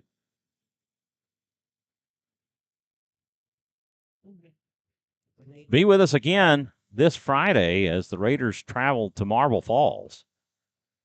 And the last game of district play, that pitch misses down and away for a ball. Last game of district play, but then we do have a doubleheader on Saturday. On Saturday. Game 2 will be senior game. That is chopped on and hit to short. Sparshoe has it. Throw to first. Will do it. 6-3 on the putout of Becker for out number 1. And that will bring up Quint Mullen. Mullen 0 for 1. He grounded to second his first time up.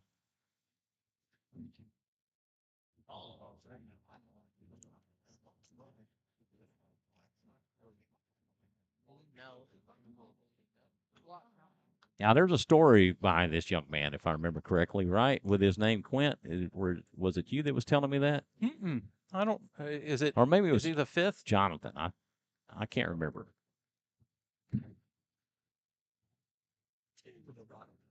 This is chopped on and hit back up the middle. Sparshoe has it. Throw to first. And that will do it. Talk about productive. One pitch, one out. 6-3. It's the Joe Sparshoe Show here in the 6th. Little shoddy. Has a chance for the hat trick. Would that be considered a hat trick? That would be. For Cade Davis. Davis lined to short his last time up. He's 0 for 2. He will take for ball 1 a pitch high and outside.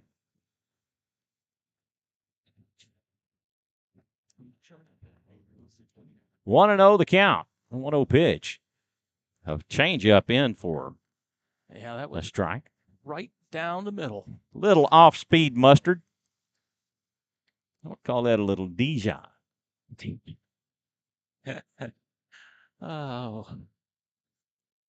Little horseradish. Got with the fastball. Inside corner on that one.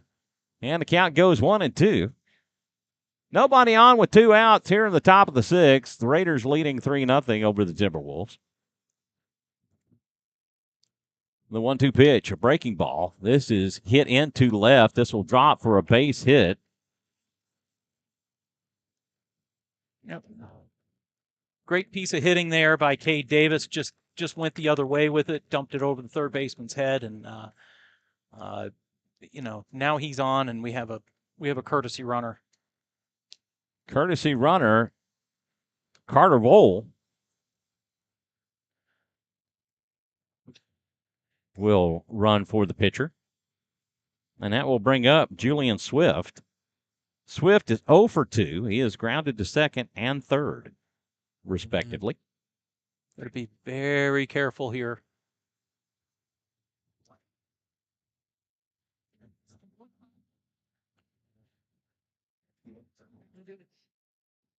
First pitch offering it. I think Oscar knows it too. Goes wide for ball 1. Alepa thinks that was a ball. And I would say that the umpire agrees with him, right? Fastball misses low for ball 2.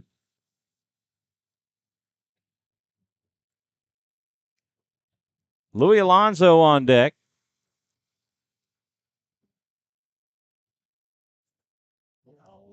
The 2-0 pitch just misses outside for ball 3.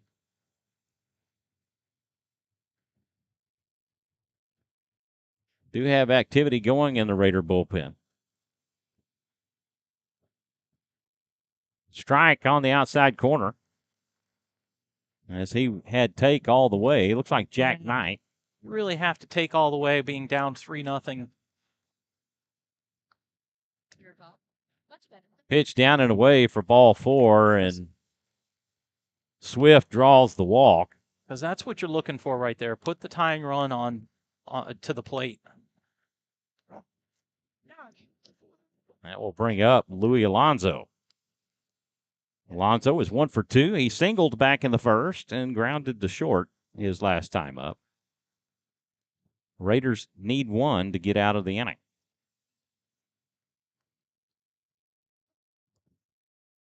Salazar deals low for a ball. Needs to find the strike zone quickly here. Adam Vaughn on deck. 1-0 pitch. This is hit foul. For strike 1, that'll even it up at 1.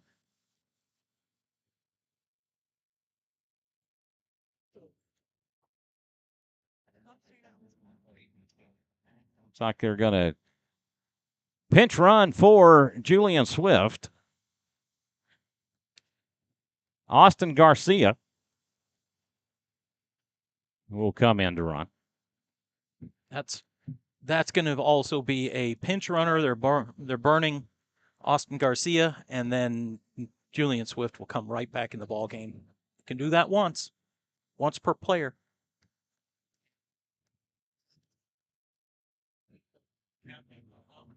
1-1 the count.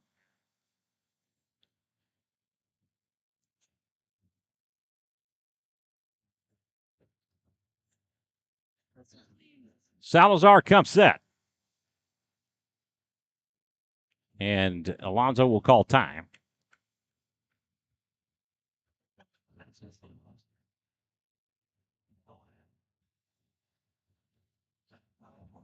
The 1-1 pitch. Oh. Swing and a miss. A breaking ball for strike 2. Definitely off speed right there. Pulled the string, threw it for a strike, and Louis Alonso swung right through it. 1-2. The count to Alonso. This is a chopper hit over to Sparshoe. Let's throw to second. Oh, no. It's wide. And that will score a run on the errant throw by Sparshoe. That will go E6.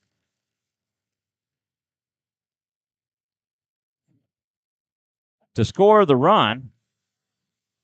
Real good pitch by Oscar right there. Ate up the batter, and just a tough play by Joe Sparshoe to make, but a little uncharacteristic. We're not used to seeing those a bad throw like that. A fielder's choice by Alonso. This is hit out toward center. Landon Miller will make the catch, and that will end the Cedar Park threat, but they get 1 run on 1 hit. They leave 2. And after 5.5, it's 3-1 Rouse. Due up for the Raiders in the 6th, Heinrich, Correjo, and Miller. We want to take this opportunity to recognize our home run sponsors. The Recon Shop. Hey, does your vehicle have hail damage or even pesky door dings? The Recon Shop is here to help. We're conveniently located in Cedar Park, and you can get in touch with us at 512-290-HAIL. That's 512-290-4245. Check out our banner by the concession stand. We would love to walk you through the hail damage claim process or remove those pesky door dings, restoring your vehicle's value. We are your local paintless dent repair specialists, and to learn more about our service, visit our website at thereconshop.com. Austin Summit Group Realty is proud to support Rouse Raider Baseball and their amazing group of boys and coaches. ASG has been in business for over 22 years and has been ranked in the top 10 by the Austin Business Journal year after year.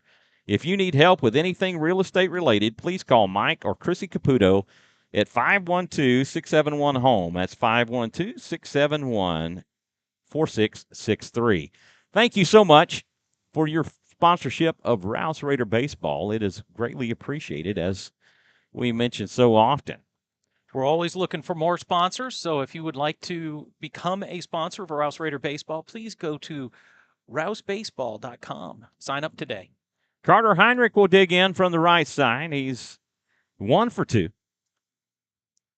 That pitch in for a strike.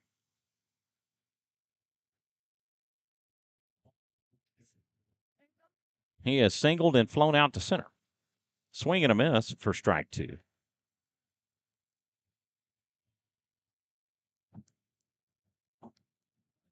Colin Correjo on deck. 0-2 the count to Heinrich. The 0-2 pitch is check swing, and he went around, and that will do it for Heinrich.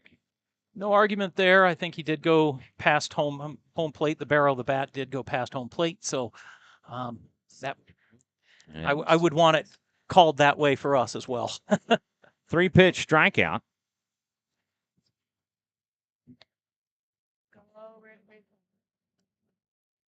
Correjo will take for a strike on a pitch that was down and away. As the game has gone on, he is starting to open his strike zone. Just a touch. 0-1. Yeah, there's another one. In for strike 2, and that was nothing but strike. Bottom of the 5th, it's 6-3 Georgetown over Liberty Hill. Bring him down. The 0-2, that is cut on and hit to Mullen at second. He will throw to first, and that will retire Correjo. Kind of interesting. 4-3. Kind of interesting right there. Colin Correjo asked for time, was not given it, and then was forced to protect the plate because he had 2 strikes there. So interesting that he chose to do that because Louis Alonso called time earlier just as Oscar was going into his windup and gave it to him. And they gave it to him, exactly. Miller. Nope. Oh, he bat flipped. Tattoos this one out to left. Molinaro will camp under it and make the catch on a towering high fly ball. And that will do it for the Raiders. They go in order in the 6th. No runs, no hits, nobody left on. After 6 complete, it's 3-1 Rouse. Hey, maybe I think Landon Miller thought he had a little bit more of the ball than what he actually got there. So it was a towering fly ball, and I looked for a moment like the left fielder did not see it. Leander extends their lead over Glenn in the bottom of the 4th, 6-2. Yeah. And Oscar Salazar back on to pitch the 7th. Due up for the Timberwolves, Pickens, Harvey, and Molinaro. So if Georgetown wins, they're in, and that eliminates the Leander Lions. So that's the tough thing. That's the tough spot that you're in because you don't control. The Leander Lions don't control their own destiny. They have to have Georgetown lose twice, actually. So with a Georgetown win tonight, that would shut the Lions out of the playoff picture. Correct. Yep. Oscar Salazar is coming into the 7th inning with 79 pitches, throwing 46 strikes. He's given up 2 hits, 1 run, not earned, and 2 walks, 3 strikeouts. He's faced 22 batters.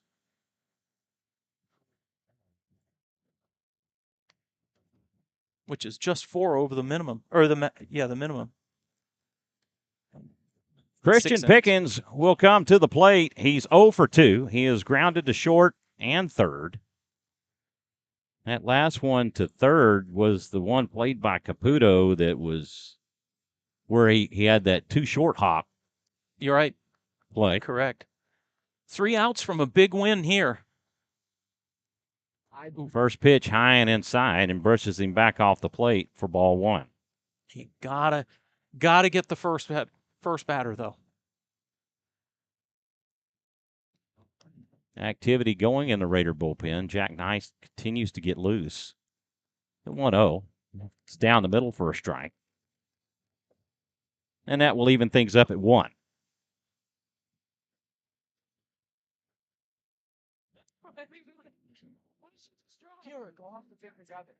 1-1 the count to Pickens. He will bunt this one, and the throw, he will beat it out. And a bad hop and throw by Salazar. Yeah, it looked like Salazar slipped right there, right at the line, and couldn't regain his balance. Tried to throw him out. Yep, he's replacing his divot over there. That's a hit all the way.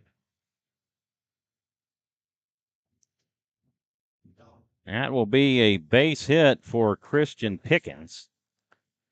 And Jackson Harvey will come to the plate. He's 0 for 2. He is grounded to first. No, this is a pinch hitter, guys. I think this is Murray Robinson. Number 16, Murray Robinson. He will take for a ball.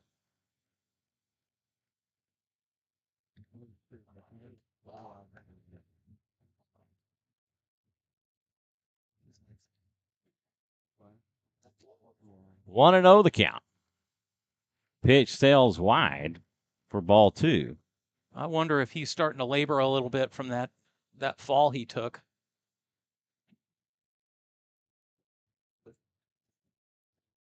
Two and 0 the count to Robinson. 2-0 pitch. This is smoked. Hit over the head of Sparshoe. And Miller will play it and throw it in. And they have runners on the corners. A great play by Landon Miller to cut off the ball and keep it from going all the way to the fence. You definitely want to keep the tying run is going to be on. You want to make sure he stays at first base right there. So they will definitely pinch run, I believe, for Murray Robinson. Get some speed over there for the tying run. Coach Harris will make his way out.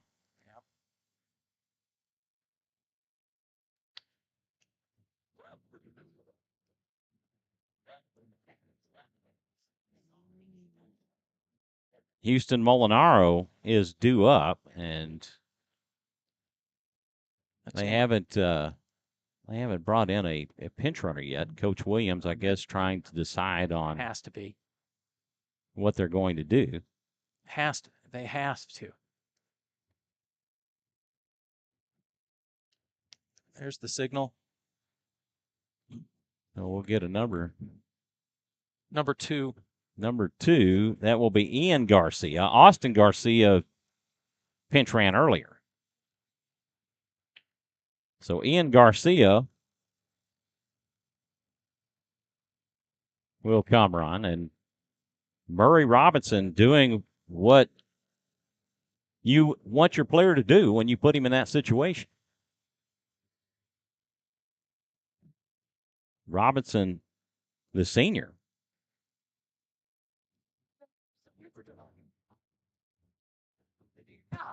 Runners on the corners with no outs, with Molinaro coming to the plate.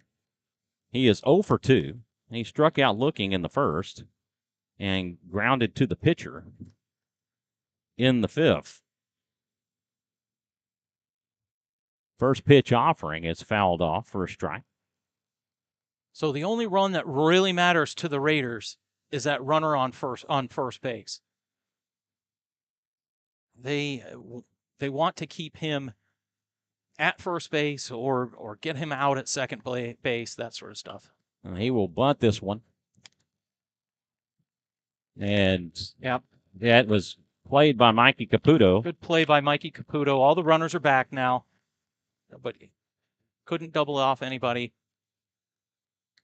Another bunt that couldn't get put down. Bunting is just not easy, is it? That will bring up Ethan Becker. And Ethan Becker is 0 for 2. He is grounded to short both times. And if he could ground to short again and turn this into a double play, the Raiders could walk away victors here. Swing and a miss for strike 1.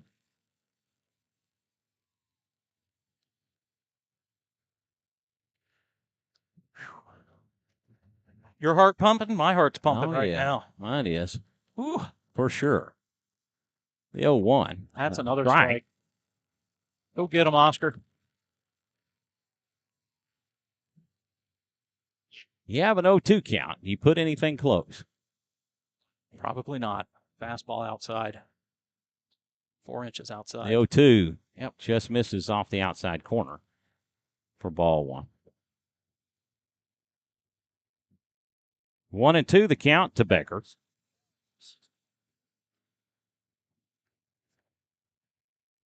Heinrich gives the sign. Salazar looks over at first. 1-2, a breaking ball outside for ball 2. This is the pitch where 2-2, you don't want to go 3-2. Come right at him.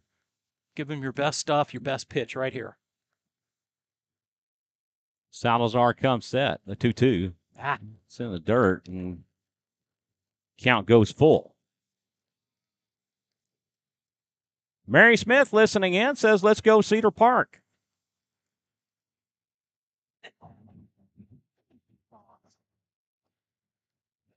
And so Coach Williams, I'm not sure. I don't know if he was looking for a balk on that or what, but he was not happy with something. Full count.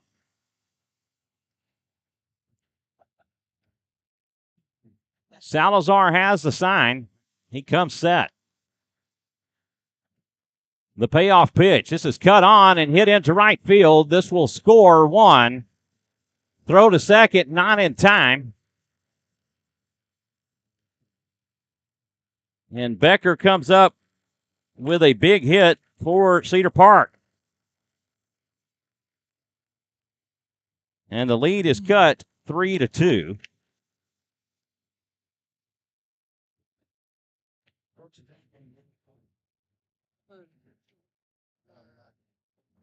Oh, it is. Oh.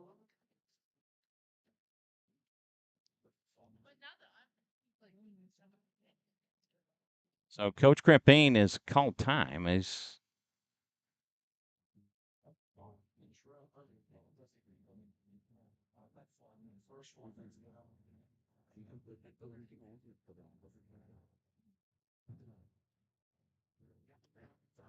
Well, we're in a little predicament here. Tying run at second base. Raiders. Got to record a couple more outs. The Raiders with 1 out with 2 on. Runners at first and second. And I don't know why he's erasing the left batter's box line.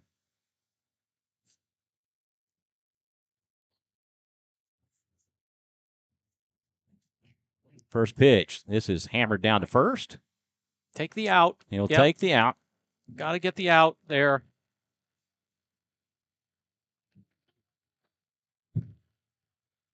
Now you're playing for 1 out. That will be 3-U on the putout of Dillman. Tying run is at third base. Winning or go-ahead run is at second base.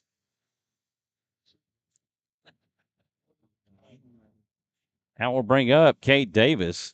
Davis singled and came around to score his last time up. And he hits this one foul down the left field side. I think the Raiders should be looking for something opposite field. Believe that's where Cade Davis went the last time. Kim Ross checking in says, go Raiders. 2 on with 2 out. The 0-1 just misses outside for a ball. That was a rough call right there. Mary Smith, come on, Julian Swift, let's go. 1-1. The pitch. That's high for ball 2. Go Oscar from Kim Ross. I can tell you this: you want to go after Cade Davis because up to on deck is Julian Swift.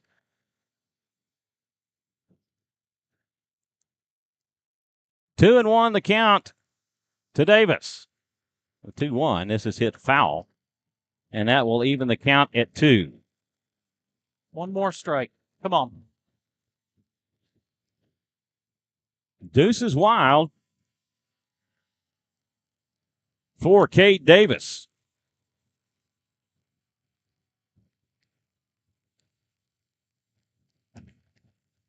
Salazar toes in. The 2-2. Whoa! And Carter Heinrich saved a run. Saved a run. Wow.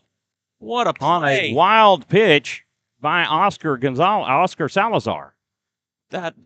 Wow. Full count. It doesn't get any tighter than this. The payoff pitch, high and inside for ball 4. I don't know. And the bases are loaded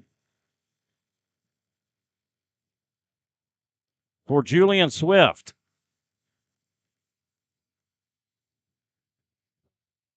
Two away, bases loaded. And they are going to courtesy run for the pitcher. Carter Vole comes on to courtesy run for the pitcher.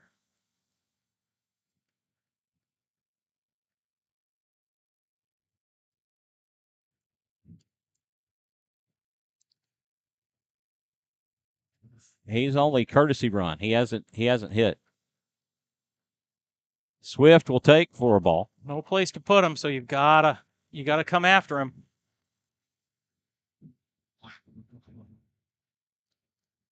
One and 0 the count. Oh boy.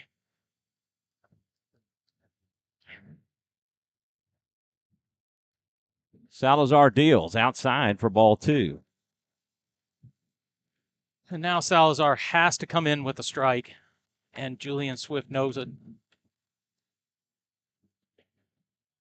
A hitter's count in a 2-0 count.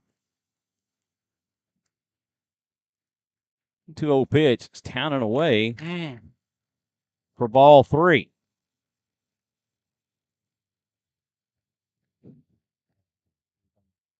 Salazar is at 102 pitches now. 103 pitches. Probably his last batter here. No place to put him.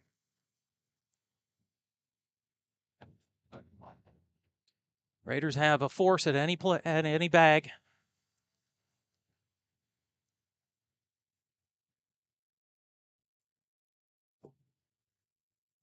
Very likely a take sign here, I would think.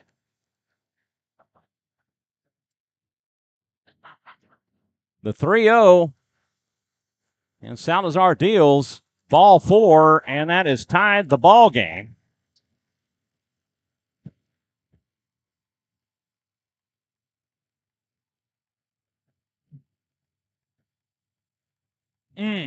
And the 2-run lead the Raiders started this inning with has evaporated with back-to-back walks. Ouch. Well, and the bases are loaded for Luis Alonso.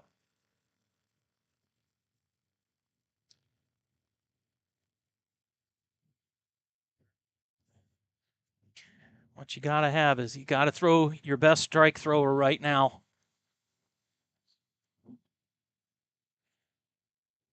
And Blake Gonzalez will come on in relief of Oscar Salazar.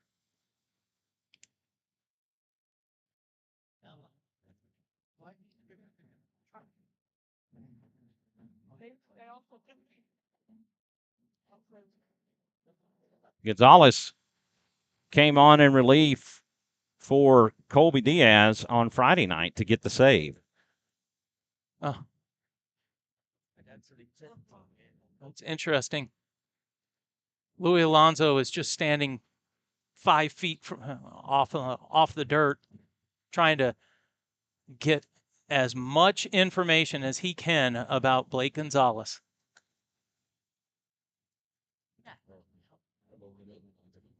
The umpire waved him back, and he moved about 2 feet back. That's it. So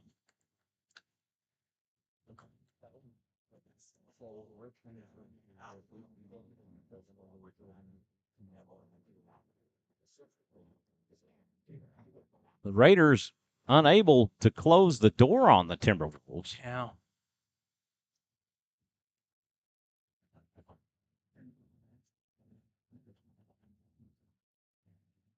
Have walked in the tying run.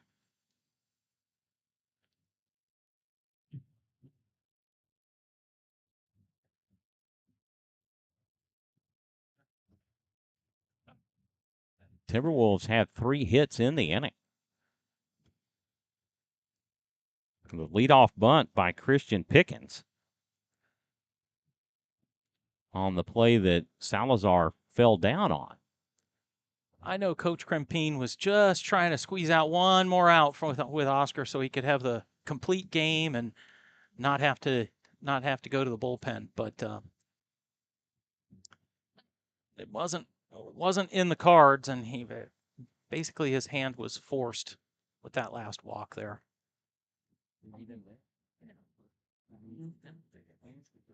Raiders need an out in a bad way.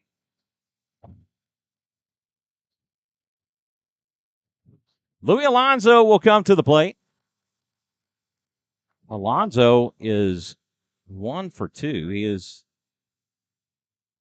singled, grounded to short, and hit into a fielder's choice. He will take Hit. for a strike.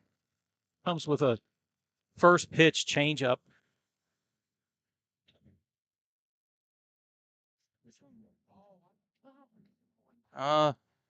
Umpire didn't like something on the Cedar Park side. I'm not sure what that was. First base umpire did not like something. He pointed over to the Cedar Park bench, and now we're back. The 0-1. This is hit up the middle. This will score 1, maybe 2. The throw home will not be in time, and Cedar Park has taken a 2-run lead.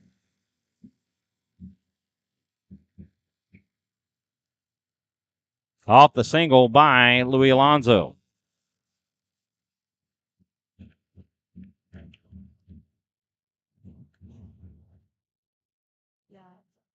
And a courtesy runner coming in for the catcher. That will be number 12, Caleb Rhodes.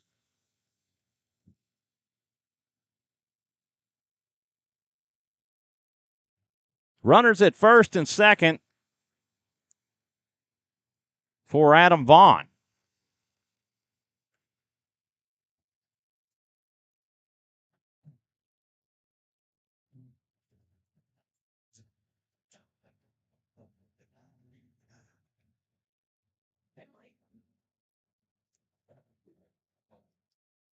Gonzalez comes set. The pitch, it's in for a strike.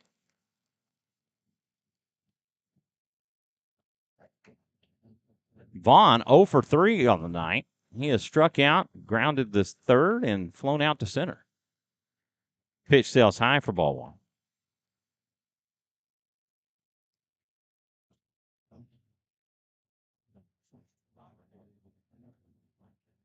One and 1 the count. The pitch. This is hit foul down the right field side. There's strike 2. Let's get out of this inning and go hit.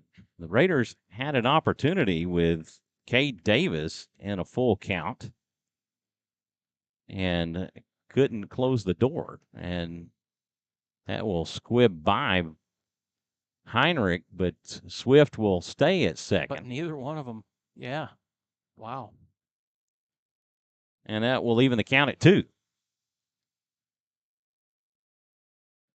2 balls and 2 strikes to Adam Vaughn. The deuce is wild.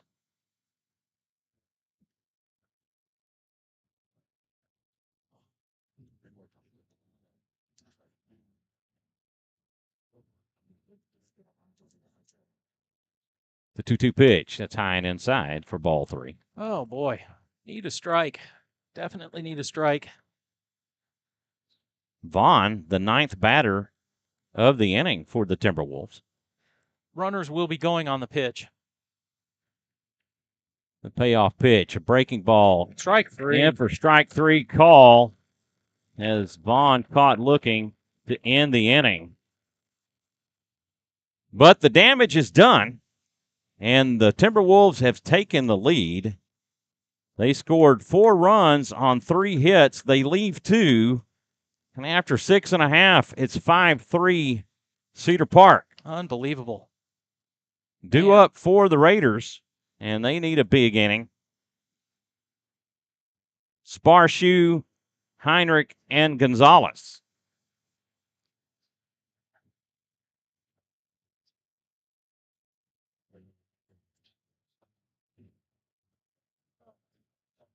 That closes the book on Oscar Salazar. He gave up, let's see, he went 6 2/3 innings, 5 hits, 5 runs, 4 of them were earned, 4 walks and 3 strikeouts, 104 pitches, 57 strikes. He faced 29 batters. I mean, he put in the work.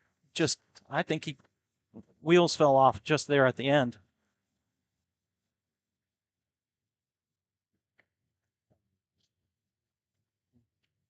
Raiders looking to get back into this, and they've got to make every opportunity that they have to them to get back in and hopefully walk off or at least tie or walk off this game, right? So of course you're down by 2, right? So you base runners are premium. You've got to get on the base paths. Sparshoe will foul this one off for a strike.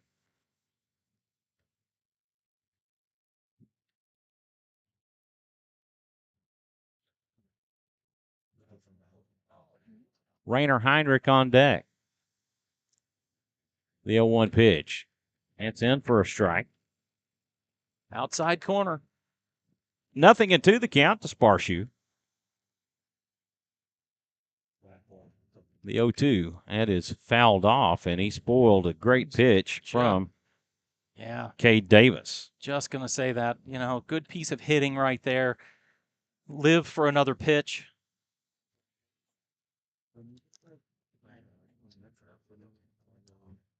The 0-2, and this is low for ball 2. I got ball 1. Yeah.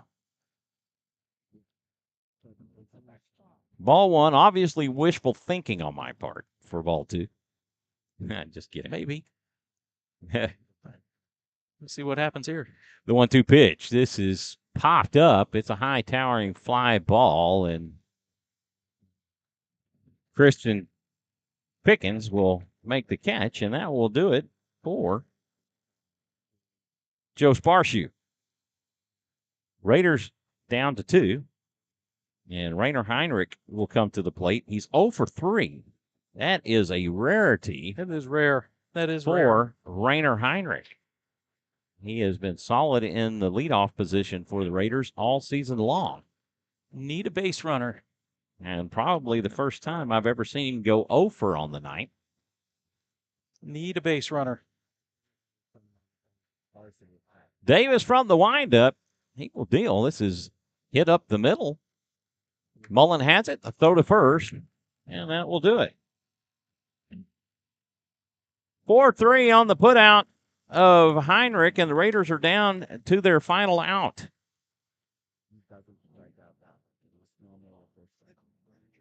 That will bring up Blake Gonzalez.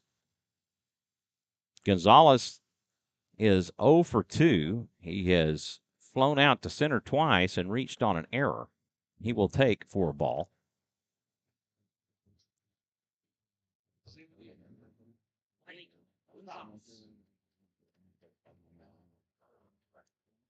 The 1-0 pitch misses low for ball 2.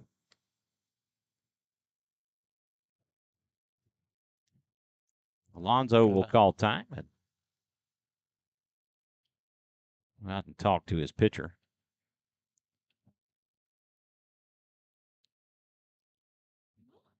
And Davis with a solid performance tonight. Yep, at the 98 pitches right now. 98 pitch mark. So both pitchers were solid on the night. Oscar just losing the handle Ball 3, and that pitch sails high. Take sign is on here. You have to have a base runner in order to come back from the 2 runs down. So Oscar Salazar on deck. Ball 4. And the tying run will come to the plate.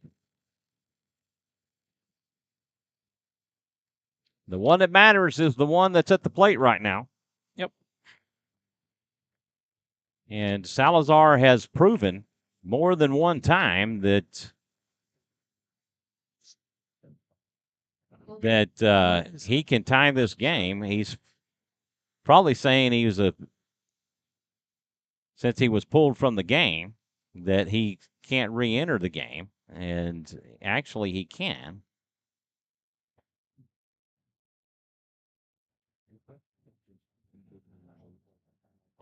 So he's going to go talk to his pitcher. And Salazar can tie this thing up in one swing of the bat. Yeah, he can. He definitely has the power to do it. He has done it twice this year with 2-run homers.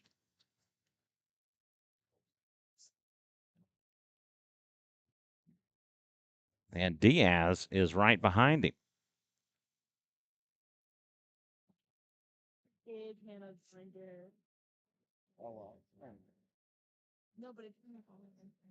Raiders breathing a little life here. Georgetown game has gone final. They defeated Liberty Hill 7-3. That will eliminate the Leander Lions from playoff contention and clinch the last spot, a spot for Georgetown. Salazar will take for a ball. Colby Diaz on deck. Davis comes set. The 1-0, swing and a miss for a strike on a pitch that would have been ball 2. Oh.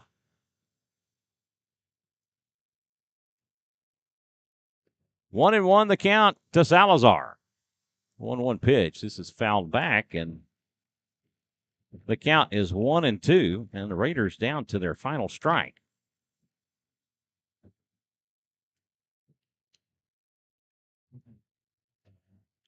One on with 2 outs on the 1-2 pitch. Misses low for ball 2, and that will even things up.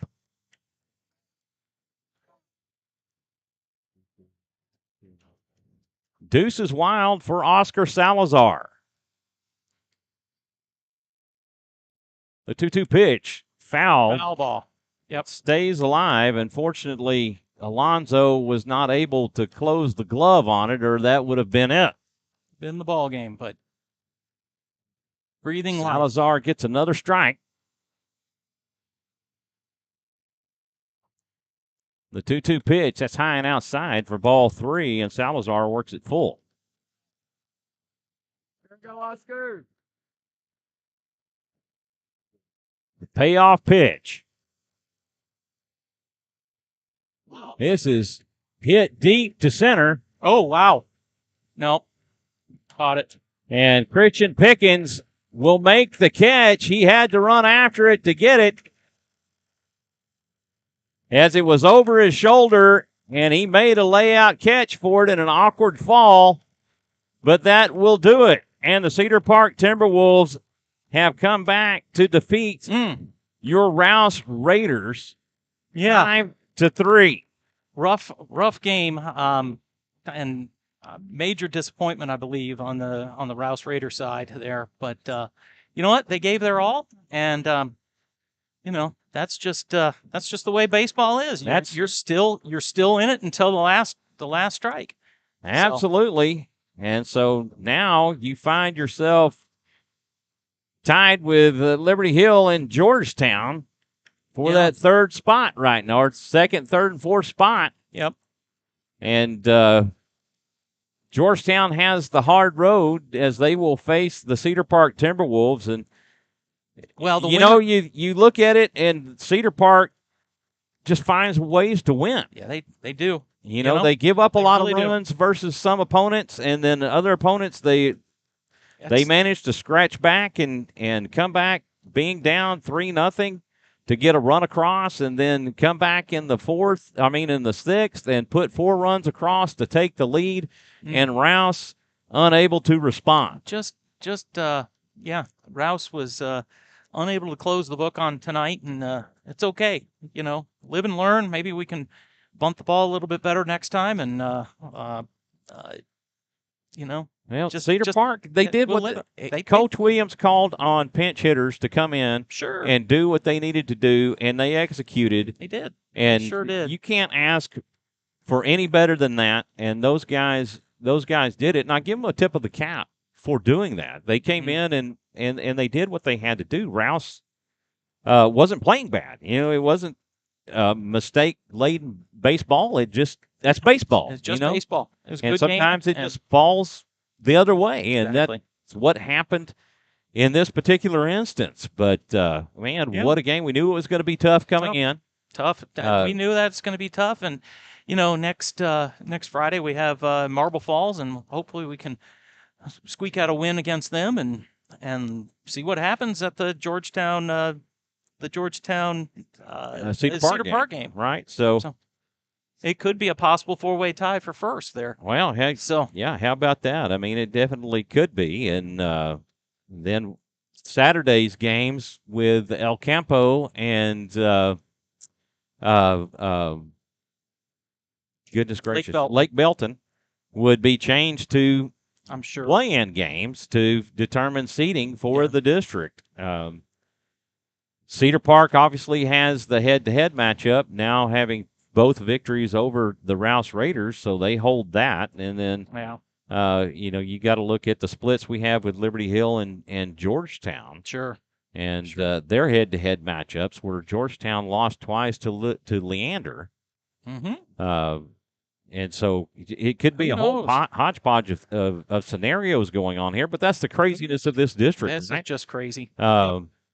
Well, and unfortunately, that's the way it falls out. The Raiders had an opportunity, could not close the door, and get the win tonight. They would be sitting in sole possession of first place in this district, and now that's Cedar Park. Now that's Cedar Park. Cedar Park has the driver's seat, and we'll see.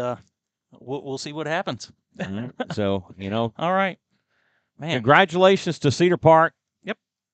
And then, unfortunate fallout for Raiders here was that they had an opportunity and could not close the door. And we've said that, and we're not going to belabor that anymore. But at any rate, both pitchers did an outstanding job. Cade Davis for the Timberwolves, Oscar Salazar for the Raiders. It was solid performances by both.